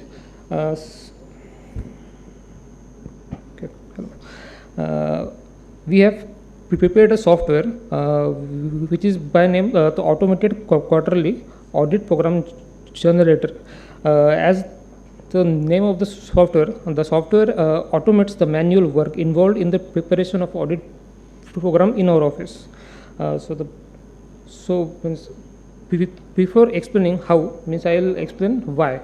Why have we went from restricting manual intervention to going to automatic? Here in our office, we audit the direct taxes, and Mumbai itself accounts for 30% of revenue of direct taxes in India. And of that, so our office is auditing the country's most significant income tax assessments, which run into huge amounts, sir. As our office is auditing various high risk and sensitive to audit units, sir, our director sir and HOD ma'am wanted to ensure that the unit allocation to the LAPs is done with minimum human intervention, and it is to be done in scientific way with proper documentation of the actions. So accordingly, sir, this software was initiated, and we started working on it, and now the software is officially, sir, operational in our office, and we have already prepared the second quarter program using this software. Sir, the software ensures transparency in allotment of the units. So every official, every scenario is treated equally with another scenario. No one is given any specific audit, or there is no favoritism in this, sir. And also, the whole process has restricted the human intervention in the preparation of programs. So I'll now just start the actual software.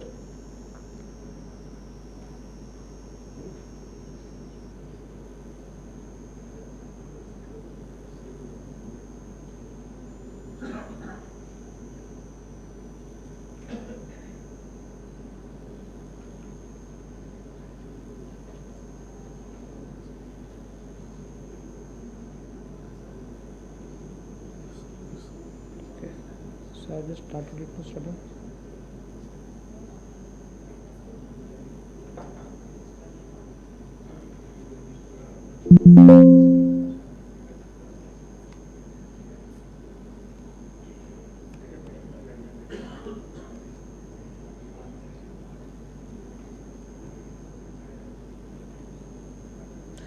Sir इसमें initially हमने इसको offline इसको रखा था software को, but then it was तो observed कि the person who are responsible for running the softwares, they used to run it multiple times actually, so as to ensure some specific LAP or some specific person is allotted some specific audit.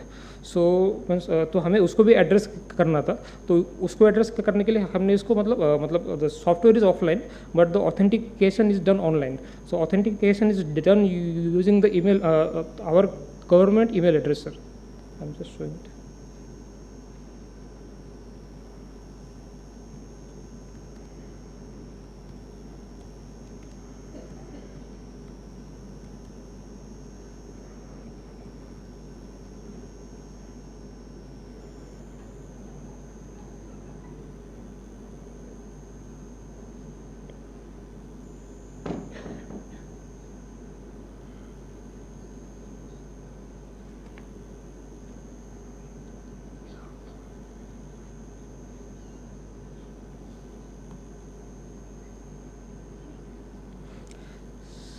Sir इस पर अभी हम तो मतलब holidays को input कर रहे हैं हम सर इसमें, then we insert the quarter number, then we can select the end date,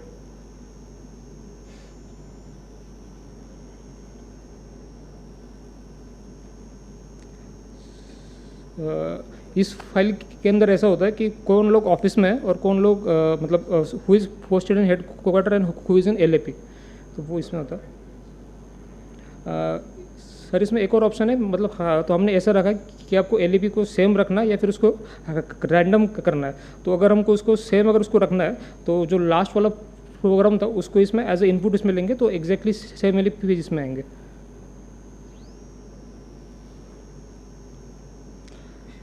sir apart from it sir ऐसा होता है कि हम बहुत सारे LAPs को हम फिक्स रखते हैं, उसको हर बार उसको रैंडम नहीं करते as they are assigned some SSCA और some other office work sir. तो जो मतलब हम फिक्स्ड रखते हैं, फिक्स्ड का भी यहाँ पे इनपुट हो जाता है। एंड सपोज अगर हमको कंप्लायंस ऑडिट असाइन नहीं अगर करना है तो उनको जो काम है वो हम इसमें लिख सकते हैं।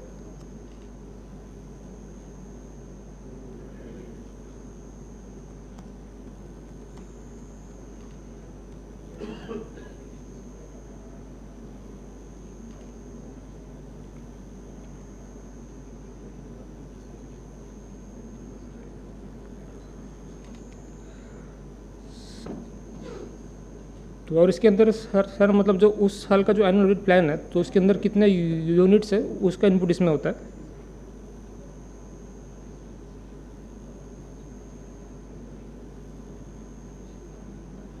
यस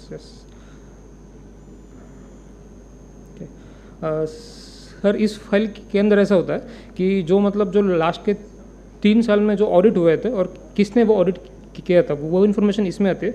तो हमारा सॉफ्टवेयर इसमें ऐसा करता है कि जो आदमी ने वो ऑडिट लास्ट ईयर किया था उनको वो इस साल मतलब असाइन नहीं होगा, तो वो इस चीज़ से आती है सर।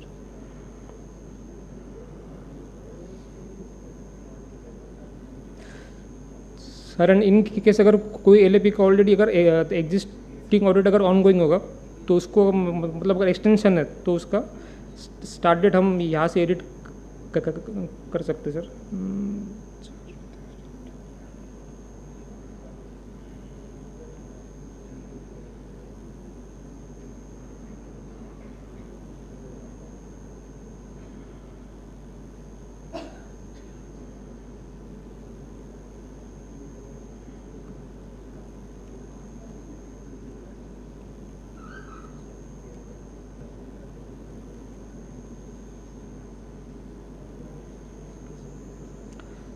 सर और इसके अंदर एक और हमने ऐसा मतलब फीचर इसमें ऐसा रखा है कि सर कि जब भी ये सॉफ्टवेयर रन होता है तो हमारे डायरेक्टर सर को तो अपने आप एक ईमेल आता है, तो मतलब कोई भी उसको अपडेट नहीं कर सकता। अगर कुछ अपडेट करना है तो he will have to do it officially.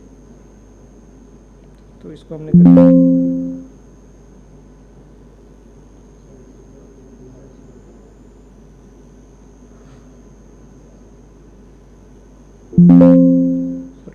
Programme sir हमारा हो गया। And if we see in the email sorry अभी हुआ, सेंड हुआ अभी अभी. The program is like this.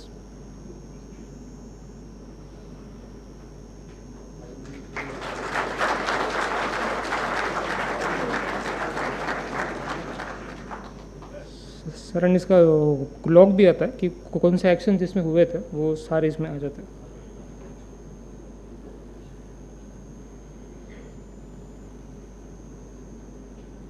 Okay, sir.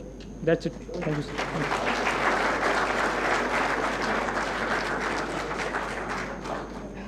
Thank you, Mr. Rishikesh. You have simplified and automatized the routine audit program formulation with this tool. This generic tool, when implemented across the department, will bring in more efficient quarterly programming and retain the final human touch to the program. The next participant to demonstrate is Ms. Rimpa Mukherjee, Assistant Audit Officer from PDA Central Mumbai office.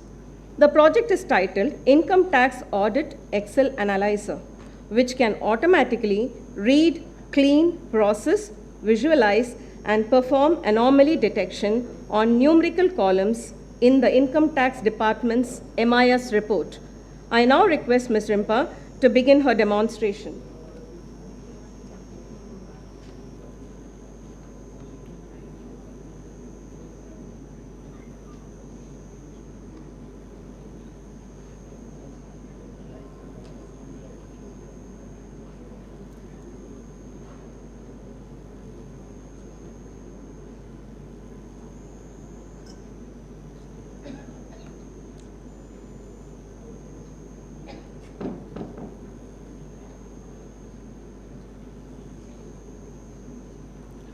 So good afternoon to Honorable CAG sir, Director IIT Madras sir, CTO sir, and all the other dignitaries present over here. I am from PDA Central Mumbai office. So my office is in charge of the audit of revenue in Income Tax Department, GST, and Customs. So only in Income Tax Department we have 30 plus LAPs running every quarter who are auditing the scrutiny assessment cases done by the Income Tax Department in the previous years. So on our first day, we come across MIS datasets that we receive from the department, where SSC details are recorded, and their number ranges from sometimes 34 to up to 800 cases. I'll show you the MIS data. So sir, this is the MIS data that we receive from the department. As you can see, sir, this is sensitive data where the PAN and the SSC details as well as the return income and assessed income are showcased. So sir, doing some manual filters, putting some manual filters and formulas into these Excel sheets takes time, and sir, it is a draining exercise. To address this issue, my tool will help in a way that I will show you how my tool will. This is a primary interface of the tool, which I have developed in VS Code and using Streamlit application. It is a very simple dashboard where I will upload the consolidated MIS, that is the data that we receive from the department. So within a fraction of a second, it is giving me what are the characteristics of my data.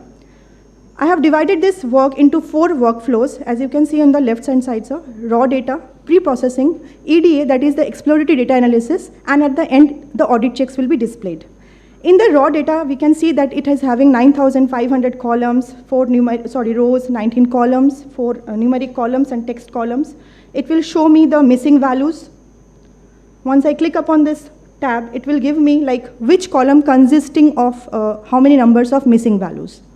In the second part, I can generate the pre-processed and clean data for further analysis. So the download option is also there. And so all this can be done keeping the data intact. There will not be any change in the original data. Original data will be saved. And also it is an offline tool, so the data confidentiality is maintained. So in this, we can download the process data. So you can see that it is already downloaded, so everything is being done very fast. So in the third part is EDA, where we can do the visualization of the data. So this is done using all the learnings that I have received in the 1 year of certification course to know about how the distribution pattern works and other things. So if I change the distribution column to some numeric columns from my data set, the distribution view will change, and it will help us understand the patterns in the data.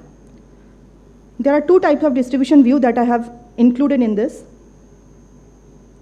So in the categorical features also, we can do some basic analysis as to like which section of the order the cases are pertains to. So we can do this analysis for our further detailed scrutiny. So at the end, the audit checks data flow, in which I will be choosing the numerical columns, and I will be applying two different methods of anomaly detection. The first is the interquartile range, and I'll run audit checks. It will give me some of the potential outliers which we can look or go into deeper details for deeper scrutiny. Again, sir, it will save some time. It will be conducting a transparent sampling method without any manual intervention or any kind of professional bias judgment. So it will be free from all of that.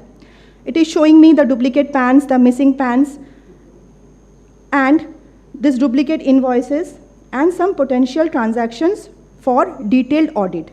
If I change the anomaly detection technique to isolation forest, and again do the audit check, it will bring me this potential transaction for transaction audit to just 187 records. So initially I had 9,700 something records. From that I am coming to 187 records for detailed scrutiny in a very fraction of seconds, fraction of minutes. So this was my tool. My tool was all about this. And so way forward, this tool can be used for generating automated audit memos. So we have OIS toolkit data that also has huge potential that can be used for analysis. So risk-based assessment of the SSE units can also be done through this tool. And it can be scalable because it's a simple Excel dataset that I've uploaded. So it can be scalable across other wings and also in expenditure audit. So this was all about my presentation. Thank you so much for giving me this opportunity.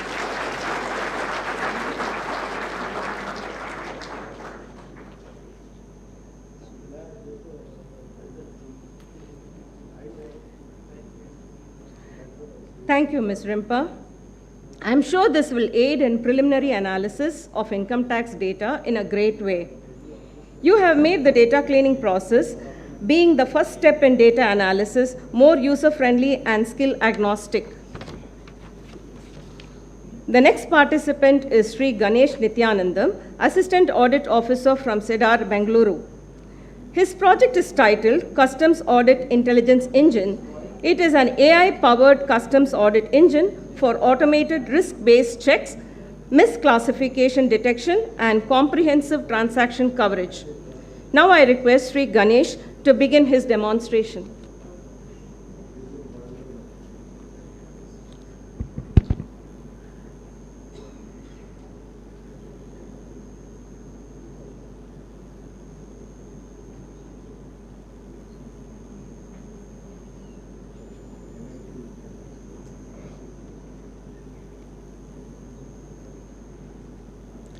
Honorable CAG, Director, IIT Madras, Senior Management and colleagues, good evening to everyone. Today I'm going to talk about a project that I worked on this year on customs audit. So I present to you the problem that we are trying to address. Currently in customs audit, the CAG audits less than 1% of entire transactions. So we see here, you can see that there are like 880 lakh transactions in customs in a year, but just 0.71% gets audited. You know that we have a limitation in terms of time to complete the audit as well as manpower in terms of what can be deployed. And the CAG's report number 21 of 2025 actually quotes that out of the issues that we found, there is a possibility that such omissions and commissions in assessment can actually have a pervasive effect across other records, but we could not audit them. So then we deliberated as to how we can achieve scale in number of transactions and at the same time ensure that difficult challenges in audit also get solved. So this is what we developed. So we built an engine which has three components on the input side. We took public data in terms of notifications, circulars, rules and acts in customs, and then we prepared a rule engine with the assistance of a commercial AI subscription on the public data alone. And then along with that, we use ML techniques that we covered in the course and large language model. We feed this into the transaction data. The transaction data is essentially import and export transactions in customs. And in the output, what we can get is one, the deterministic checks, which is rule-based. The other is analysis that extends through machine learning and so forth. And the third component, which is misclassification reasoning, where we use large language models. Now, in this table, I show the number of public documents that we've currently ingested into the rule engine. And you can see that till date, we've got 1,200 plus documents, which resulted in close to 50,000 of digital records as knowledge base. This is the number of transactions that we hold, the number of programmatic checks that we've built. And we've also quarantined 18,000 records out, which were not good data. So the data that we received was from the customs department. In this slide, I've also annotated these tables with M1, M2, M3. This is referring to the modules that we covered. M1 was a module where we looked at understanding data. M2 was a module where we spoke about pre-processing and how to cleanse data. Now going further into misclassification. So the largest risk that audit teams report in customs audit is in terms of misclassification. Misclassification is about, given a code of an item that is imported, what is the description that is given to it correct or not? At the bottom of this slide, you can see a typical bill of entry. Bill of entry is an import transaction. Here you can see that given there is a CTH code, we have an item description, which here in this case is chips of sodium isoethanoate. CTH code is essentially the codified description of an item, and this description that is entered can be entered as a free-form text. So it has to match, or else there is misclassification. If there is misclassification, there could be incorrect tax applied and revenue leakage in that sense. So generally, this is a difficult problem for a human to understand because there are 16,000 plus items in customs, and some are very technical, cut across different sectors. So we use a large language model, which relates to module number 3, where we spoke about neural networks. And as you know, large language model is a specialized deep neural network. And coming to module 4, considering data sensitivity, we have also deployed this in-house in a secured manner, where the entire network runs in a private setup within the office behind a firewall, not accessible to outside. So that's why the M4 cybersecurity module is annotated here. Now I'll quickly show the demo of the AI pipeline.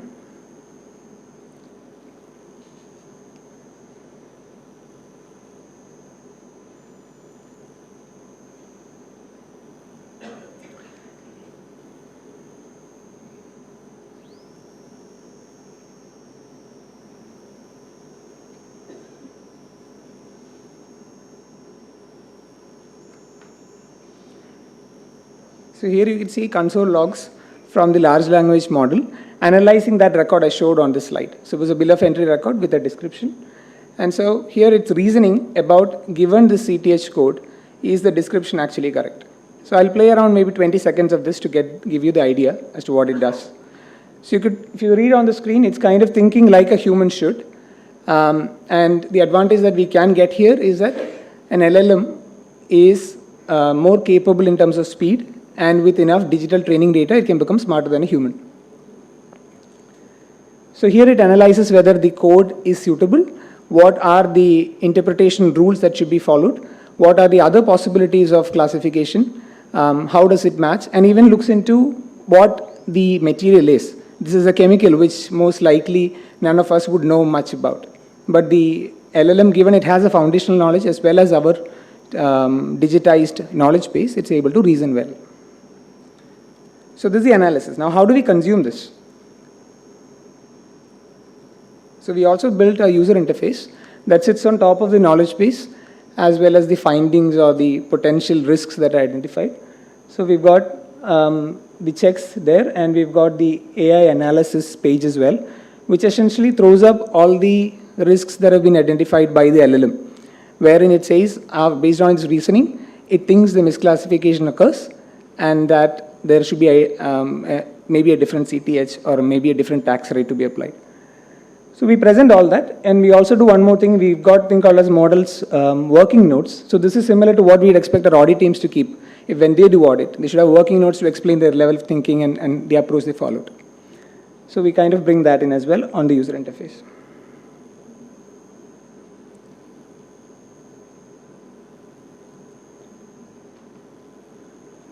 So what it gives us is, it gives us more determinatives check as well as LLM-based checks.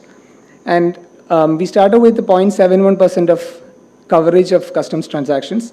This will take us to 10%. 10% because the amount of data we've got from customs department is 10%. And if we are satisfied with the results, this brings us a case to ask for 100% of data and go from 10 to 100 in a smarter manner. And what is the way ahead? We started this project mid of June. Currently, we have developed the pipelines and we have kicked off the analysis. Our field verification starts next month, where we take the risks flagged by AI as well as deterministic checks. We go to field, verify, and come back and fine-tune. And in future, we are also planning to extend this to GST audit and 100% of transactions, like I mentioned. This is the team that we have at CEDAR who are working on this project. And I'd also like to acknowledge functional support from Director Customs, IS Wing, who provides us all the funds for software and hardware, and the CRA headquarters for guidance. Thank you.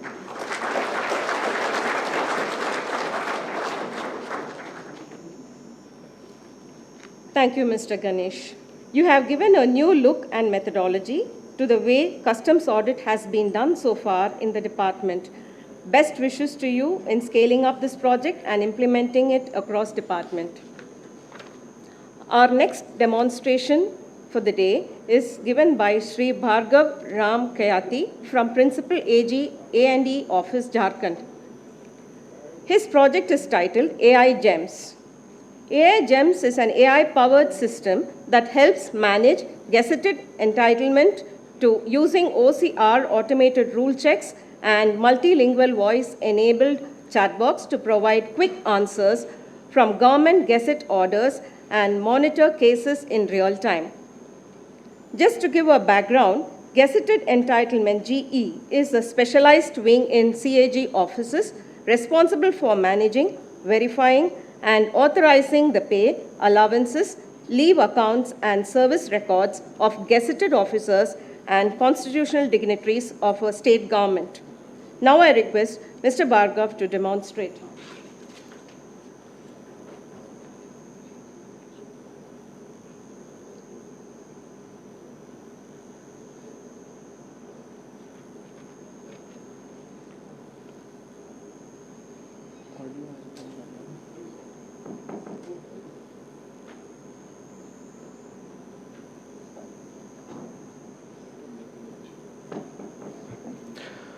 So, a very good afternoon, Honorable CAG Sir, Honorable dignitaries, my seniors and my dear colleagues.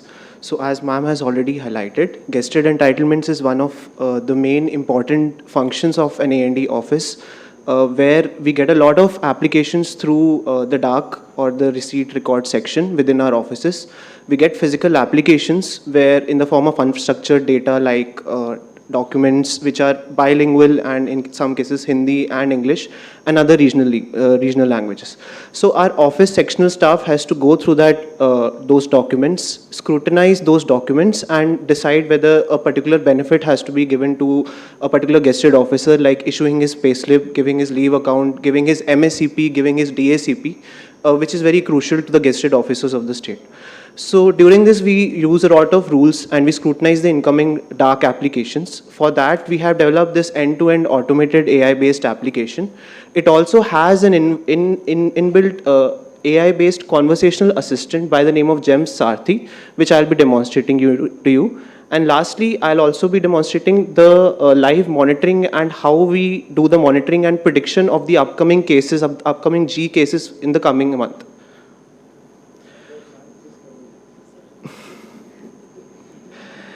So my entire system is built on mostly 4 things. First is the foundation of the DAC and AI GEMS API integration.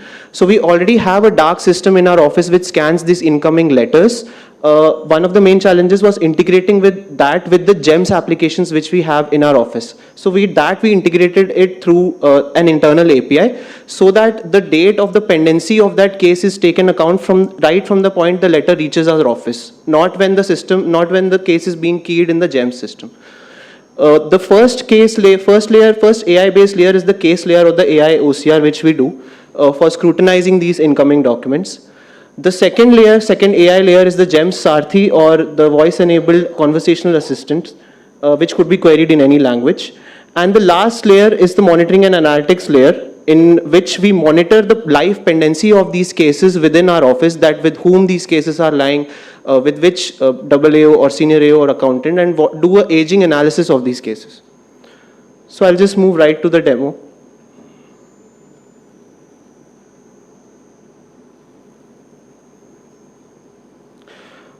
So this is our gazetted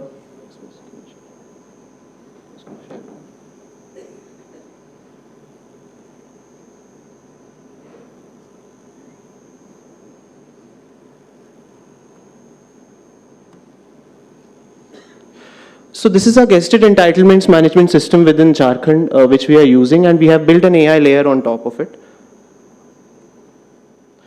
So as you can see in the left side, if you see that we have integrated the dark application, and we are receiving the cases now on a real-time basis through the API, and which has a unique application number, the letter date, so that the cases are tracked right from the date we are receiving it in office. And you can just view the PDF also. So like, this is the type of cases we get. This is the quality of the document. Some cases it's handwritten also, and it's mostly in regional languages, which is in Hindi. So I'll just demonstrate you on two particular cases. So in this case, this is the case of Shri Aditya Ranjan IAS, who is an IAS officer of Jharkhand. So we proceed by adding the event. So right now over here, you can see that the application number comes as a list of values. So you can just fetch the application number from over here, upload the doc and pre-screen it. So the AI GEMS pre-screens it. It scans the document, does OCR in both English and Hindi, it detects the event type, it extracts the fields, and if there is any discrepancy or related. So as you can see here, that it has found two discrepancies. Second is an advisory only, but first is a major issue, that the order says that the officer assumed charge as a district magistrate on 27th May 2025, which is there in this page 2 also. So this is a Prabhar Prativedan document which says that the officer assumed charge on 27th May 2025. But as you can see, that he relinquished his earlier charge, which was Director Information Technology and E-Governance, on 18th November 2025. So that's like around after 7 months he relinquished his earlier charge. That we can see in the page 3, which is there. So this is a Prabhar Tyag Prativedan where he relinquishes charge. This is a certificate which we get. So on the basis of this, second says that it's a multi-officer transfer table, so just be careful while choosing which officer to give. So this is a major issue. So in this case, we have to return the case to the state government saying that these are the discrepancies which we found on the document. So our sectional staff takes like maybe 15 to 20 days to find this. If having an AI intelligence layer just flags it in a couple of days. So it's not like there's no human in the loop concept. That is very important to us. So it's not like the issues which has been flagged by AI, we are not blindly following it. The sectional staff has the option of editing those issues, and they also have the option of adding another issue if they find additionally. So it basically serves as an advisory throughout. It keeps the human in the loop concept alive. And on the basis of this, it also shows the fields which it has extracted through OCR also. And when I return this case, and I just confirm the return, so it even generates a return letter stating the reasons. So this is a return letter with our letterhead saying that these were the issues which we had noticed in those documents, and that's why we are returning this letter to the concerned department, determine this case to the concerned department.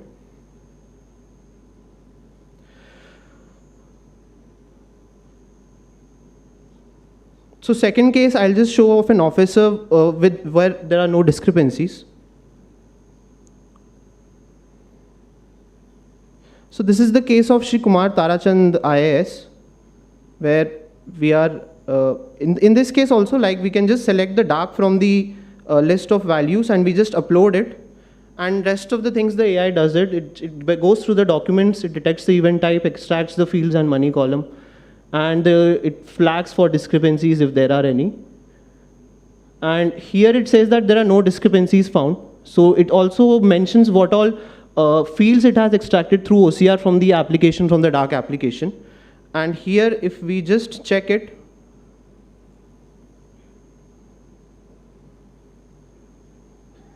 and I just proceed to add the event.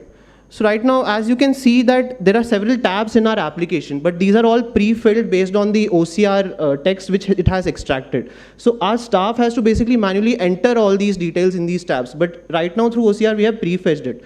And it's not like that these are not editable. Obviously, there has to be a human in the loop concept. So staff has to needs to check this.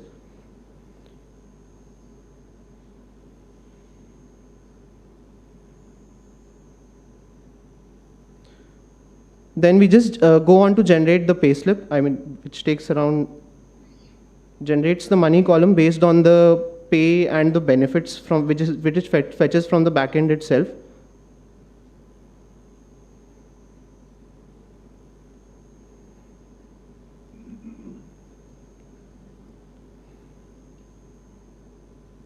So the payslip is now generated. So you can just see that in like around 5 minutes, we generated this payslip through AI, and we were able to flag the discrepancies if there were any. Given that there is always a human in the loop concept. So now I'll just demonstrate the GEMS Sarthi which we have, the conversational AI assistant. This usually helps because we get a lot of requests from the officers within our state, or my principal AG or me, saying that where is my payslip, or even it helps the staff to see that if they want to extract some information out of the database, they need not run any queries on the backend. They can just ask this assistant. नमस्ते, good evening. James सारथी तैयार है, पूछिए क्या देखना चाहेंगे। आदित्य रंजन का last issued payslip दीजिए। आदित्य रंजन जी का आखिरी पेस्लिप तैयार है। मैंने नीचे पेस्लिप का बटन लगा दिया है, वहां से आप उसे डाउनलोड करके देख सकते हैं। So if I just start, so this assistant simplifies our job a lot. It mentions the GR number, the last issued payslip date, and it just gives the download button for the payslip. So we need not search the entire database for anything, and this is there. And not only for these queries, but it has also been trained on certain rules of AIS, which helps the staff in scrutinizing these applications. जी कहिए।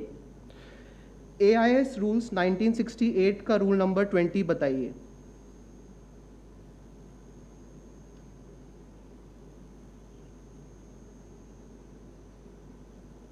AIS conduct rules 1968 का rule 20 consumption of intoxicating drinks and drugs के बारे में है। पूरा detail मैंने screen पर लिख दिया है। So it mentions the rule as well. I mean, this helps the staff in basically looking up the rules, and they don't have to, go through the entire manuals just to find the rule. So this has been done. And additionally, the third layer, which I was talking about, the monitoring layer.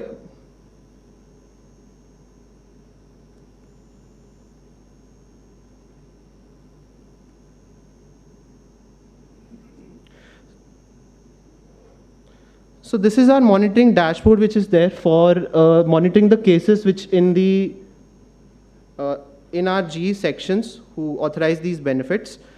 So over here, we have not used AI, but I have used a time series based forecasting algorithm, which basically helps us predict forecast how many cases shall come in a given GE section. And basically it helps us to basically redeploy our staff in different sections accordingly, because it happens like in a particular section there are many cases in a particular month, but in the next month the section has only 50 to 100 cases. In some months it gets around 400 to 500 cases. So this helps us to predict the cases in advance which that section will receive, and we can redeploy our staff accordingly. So this dashboard basically helps us, it gives all these informatics, but main importantly, it helps us that which case is pending at which officer and what is the status of that case, and the name of the officer and who created it in our office, whom it is pending with, and since how many days it's pending with. So the case is not pending since 69 days, just for information, that's just test data. So, so yeah, this also gives the aging analysis of how many days it has been pending. I mean, how fast it moves from the accountant, from the AO to the AO. That analysis also it gives. So mainly that is all from my side, and mainly all this has been possible due to the support from my principal AG and my team there in Jharkhand, Ranchi, who have worked tirelessly for this project. And mainly we have taken the help of a vendor on whom an open source LLM is hosted at their infrastructure end, and we are using currently that LLM to basically power this entire software. And I think thank you everyone, that's all from my end.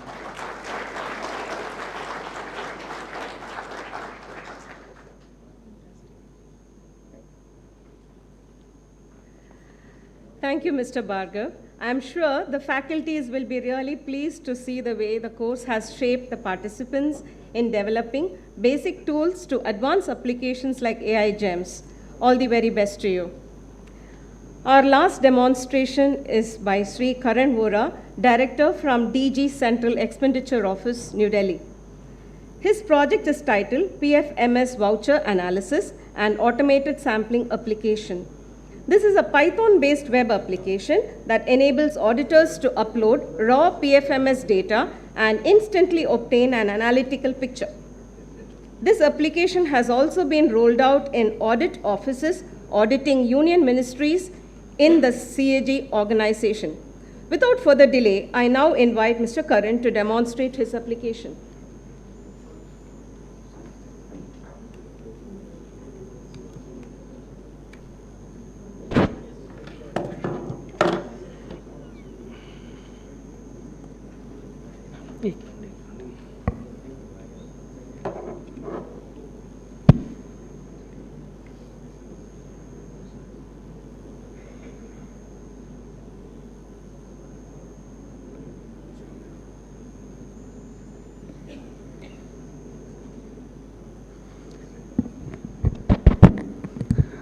Honorable CAG Sir, Director IIT Madras, senior officers, colleagues, ladies and gentlemen. So I will be presenting the PFMS voucher analysis and automated sampling application. But before I dive into the demo, I want to just quickly proceed with this approach of two different types of audits. One is a traditional team which is doing the data, the desk review without taking help of any data. They are just relying on the manual reports which were there last year. They are using the previous year's DPs which were printed and the previous year samples. And their sampling method is also, you can see it is judgmental, it is random sampling. And since they are only focusing on the audit scope of that particular year, there is no year-on-year comparison also. And the second approach is the data-led audit. The data-led audit, you can see in the desk review, it is based on analysis of the data. In my case, it is the PFMS voucher data, but it can be, we have seen other examples also. It is, I think someone presented for the income tax data and then the custom data. The data used in my case is the voucher level PFMS data. Sampling method here, we have a scientific statistical sampling. Then we also have a year-on-year comparison. So you can see the difference between the audit focus on both sides. The initial audit focus was broad, which was built on experience and intuition. The second one is targeted. It is directed at flagged anomalies and the outliers. So this brings me to this adage. Earlier, we used to say that data is the new oil, but this has become outdated now. Data is no longer the new oil. Data is the uranium, which has the power, unlimited power, but it needs to be handled efficiently. And left inert without any intervention, it is of no use. So like in a nuclear reactor, you need the neutrons to bombard the uranium to start the chain reaction from which you get the energy.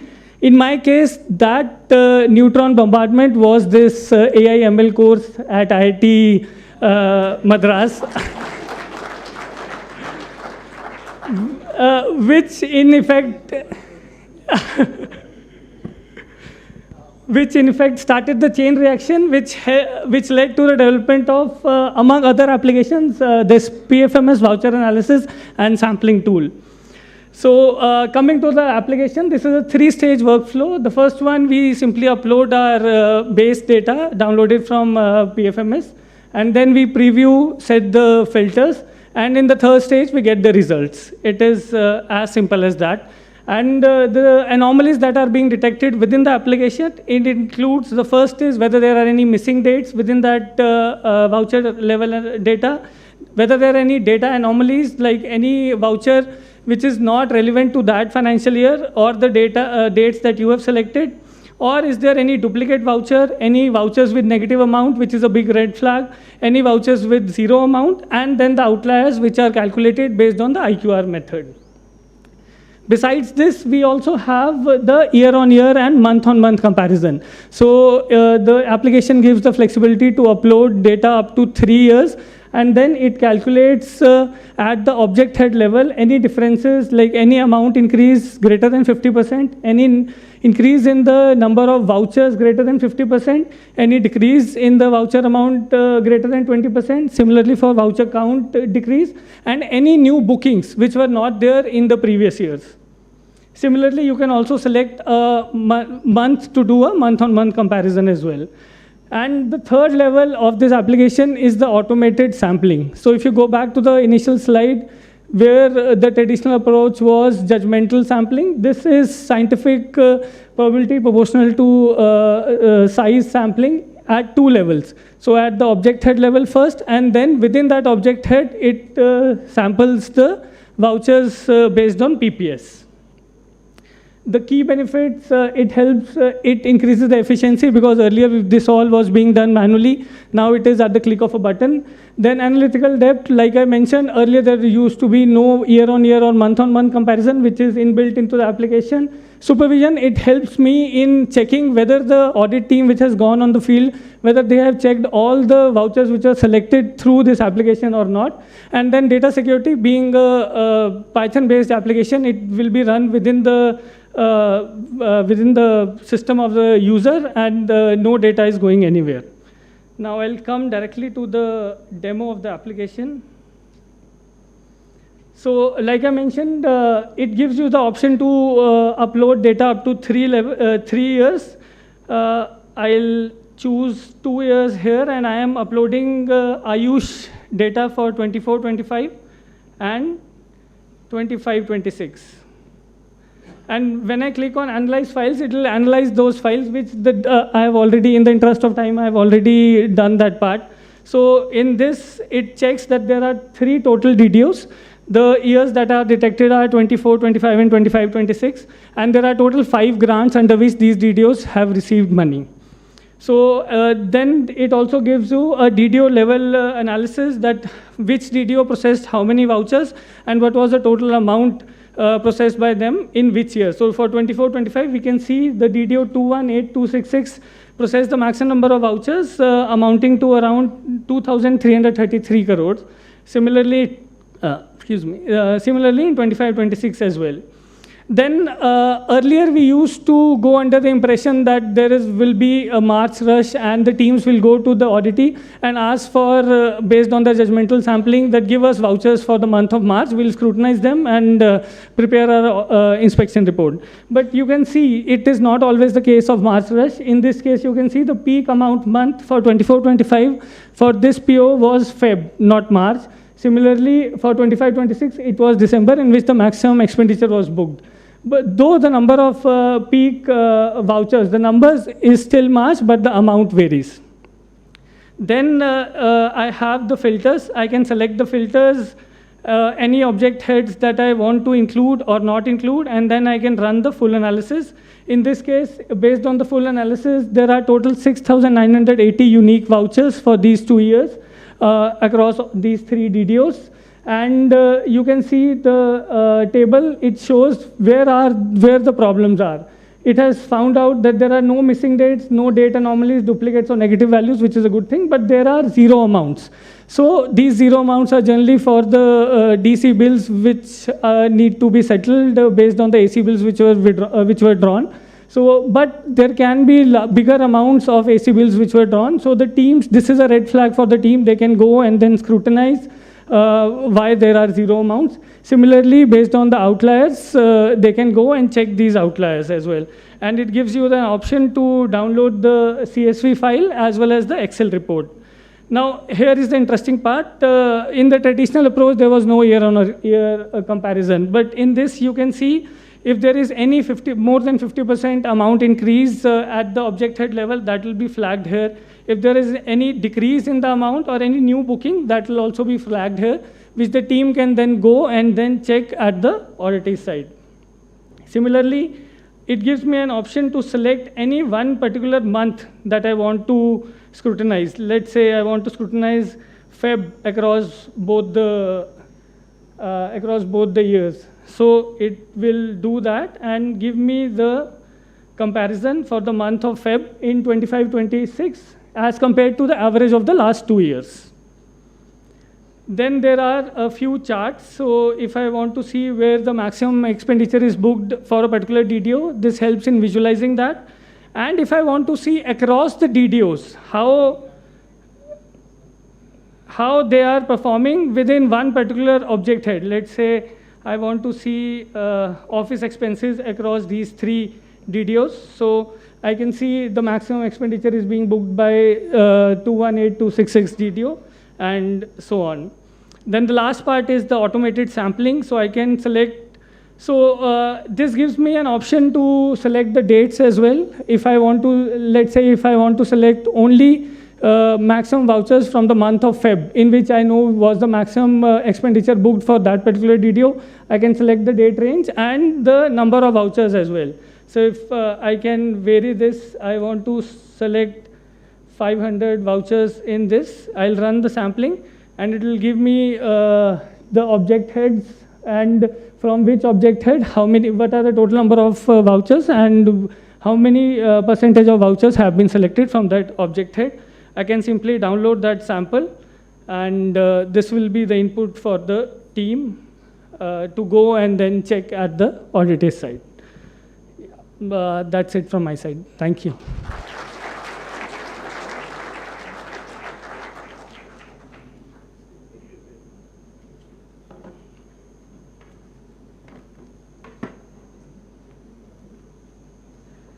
Thank you, Mr. Karan.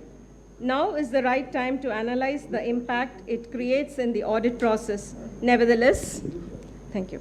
Nevertheless, the application shows the rigor and keen interest you have shown in the course. Best wishes.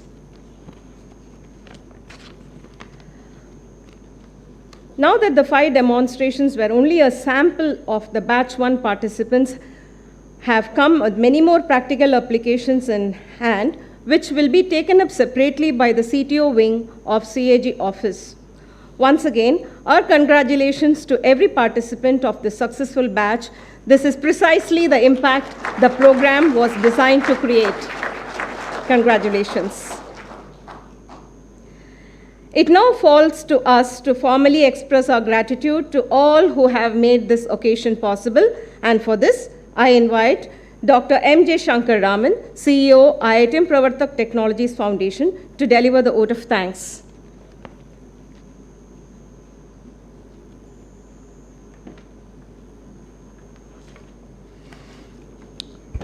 Honorable CAG, Shri Sanjay Murthy ji, respected Professor Kamkoti, distinguished officers of CAG, our dear participants of first batch, faculty colleagues, ladies and gentlemen. It has been a very serious program. So what happens in movie theaters is that, when you put that thanks, everyone leaves. Okay, so what they do is they put some off-the-screen shows. So let me start off with one such off-screen show with Professor Kamkoti. He took the liberty of showing that with the CAG, Honorable CAG. Now I'll do it with Professor Kamkoti. Many of the course contents you see on information security, cybersecurity and all that were our dream in 2012 to 2018, where we tried to tell the whole of India that India still is not IT ready. if I remember correctly, we were trying to frame a course for CISO. And we went and told people that, look, we don't have that strength. We have to strengthen all these organizations like nuclear reactors and things like that. And it was our dream to get, and thank you, sir, for making our dream possible. And I think this is going to be a big hit. I want to especially thank CAG, Honorable CAG, for letting us do this and achieve success. I think the first success was seen with the kind of applications that we have developed. And hopefully there are a lot of nuclear bombs, as he said, down the line in cybersecurity area, hopefully with all the other organizations that CAG is going to audit. I also want to thank the Honorable CAG for driving this, because it's very difficult in India. I know how difficult it is in India to get things done. And thank you, sir, for doing this. Our sincere thanks to Professor Kamakoti. I have been with him for so long, from 1986 onwards. So your inspiration and how to take things when it's at this hottest moment, because smiling and then saying that, Shankara, it will happen, just go ahead. Okay, so I thank you for encouraging at every step, because this program was conceived with a lot of hard work from a lot of people. I think if you had seen the slides, you see how many people have worked on this, how much of man hours have been put into this.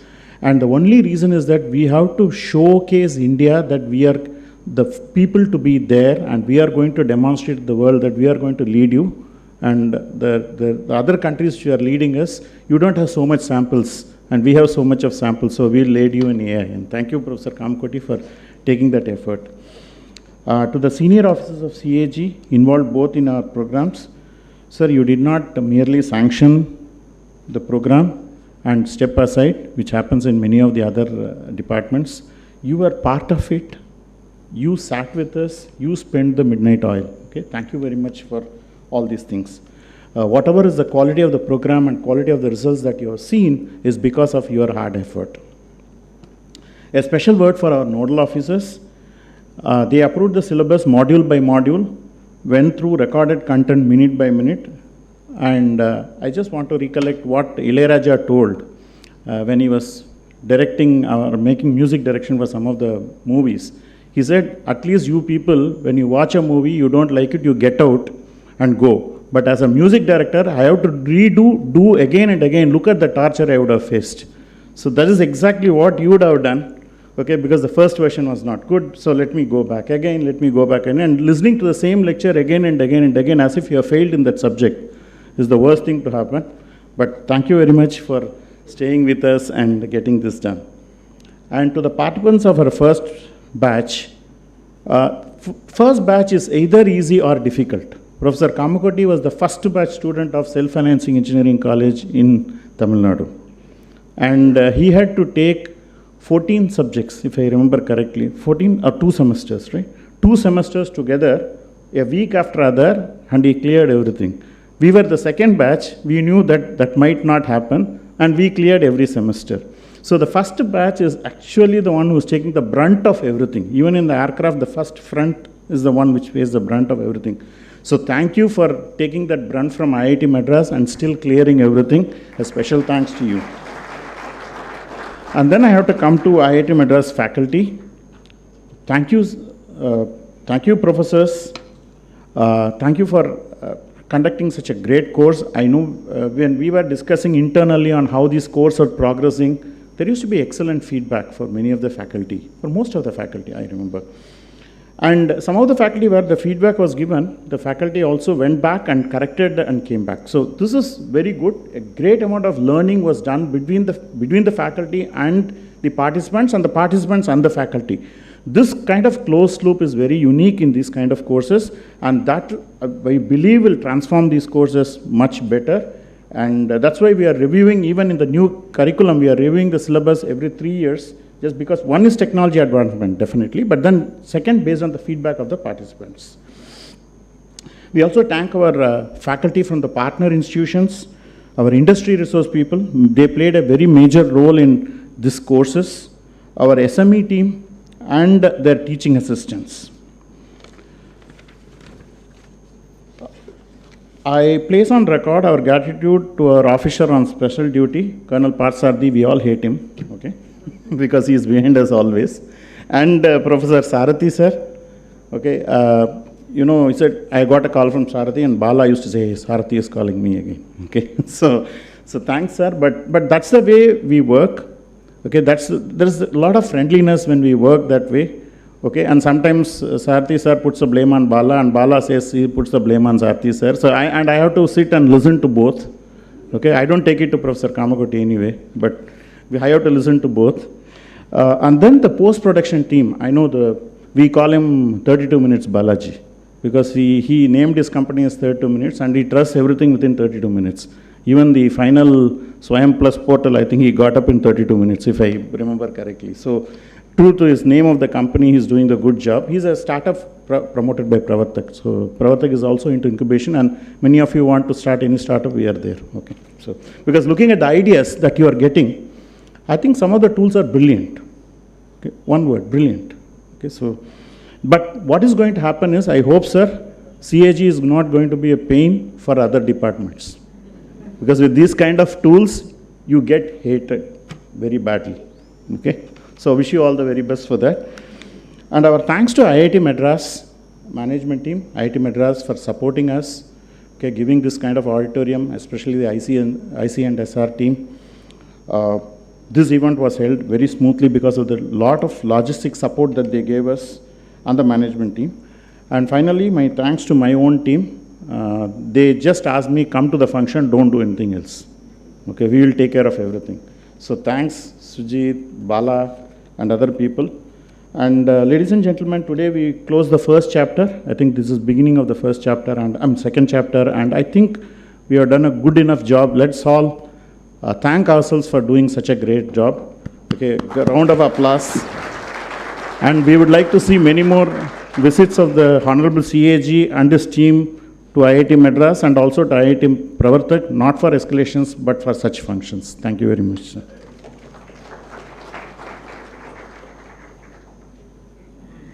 Thank you, sir, for that gracious note and for IITM Pravartak's steadfast partnership throughout this journey.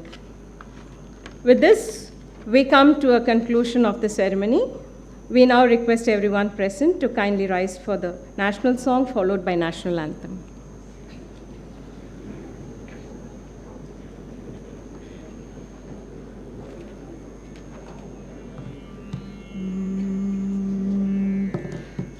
Vande Mataram, Vande Mataram, Sujalam Subalam, Malayaj Sheetalam, Shasya Shamalam Mataram, Vande Mataram.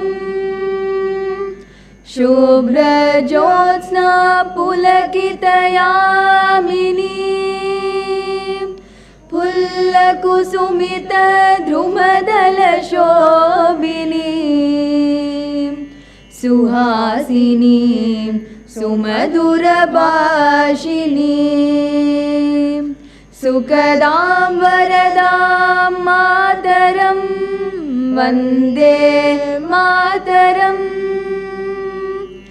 Koti Koti Kantha Kala Kala Ninada Karale Koti Koti Bhujair Dhrita Kara Karavale Abala Kenumat Bole Bahu Bhaladharini Namami Tarini Mripudalavarini Mataram Vande Mataram Tumi Vedya Tumi Dharma Tumi Hridi Tumi Marma Tvam hi prana sharire Bahute Tumi ma shakti Hridaye Tumi ma bhakti Tomare pratima gadi mandire mandire Vande Mataram त्वं हि दुर्गा दशप्रहरणधारिणी कमला कमलदलविहारिणी वाणी विद्यादायिनी नमामि त्वां नमामि कमलाम् अमलाम् अतुलां सुजलां सुफलां मातरम् Vande Mataram श्यामलां सरलां सुस्मितां भूषितां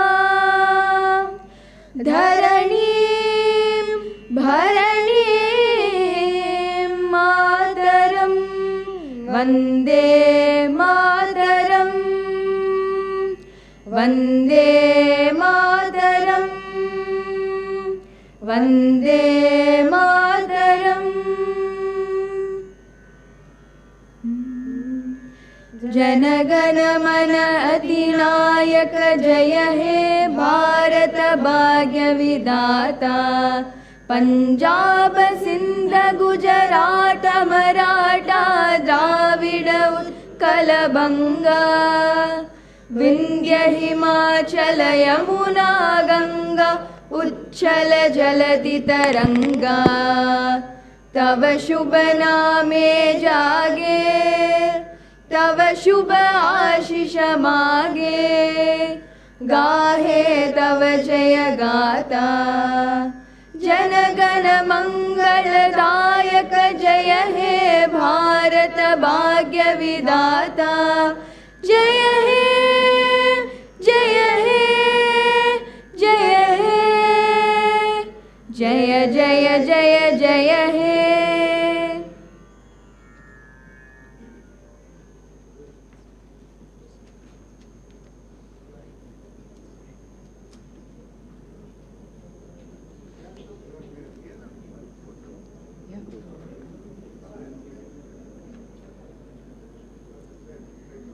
Thank you all. I request everyone to be please seated. Before we leave, we would like to take a group photo for this. First, I request the middle row seated alone to stand with the participants holding their certificates in hand. And before this, we will just have a surprise by our Honorable CAG gifting the participants. The students of?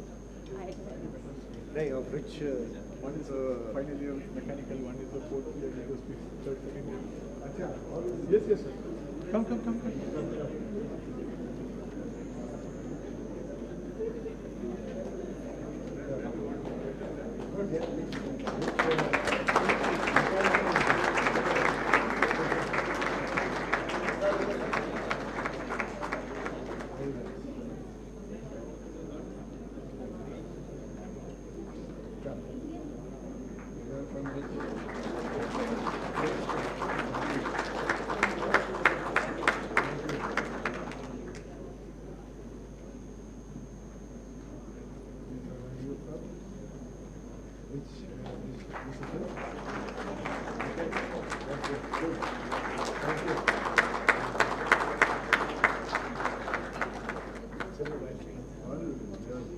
Regular course.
back row comes front. Please be seated, sir. Please be seated.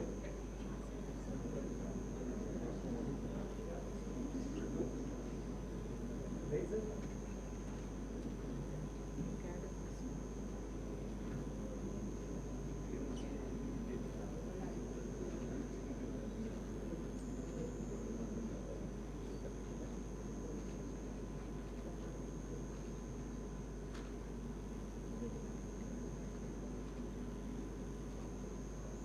Please be seated, sir. Please be seated. So you're covering behind. You're covering people behind. Please be seated.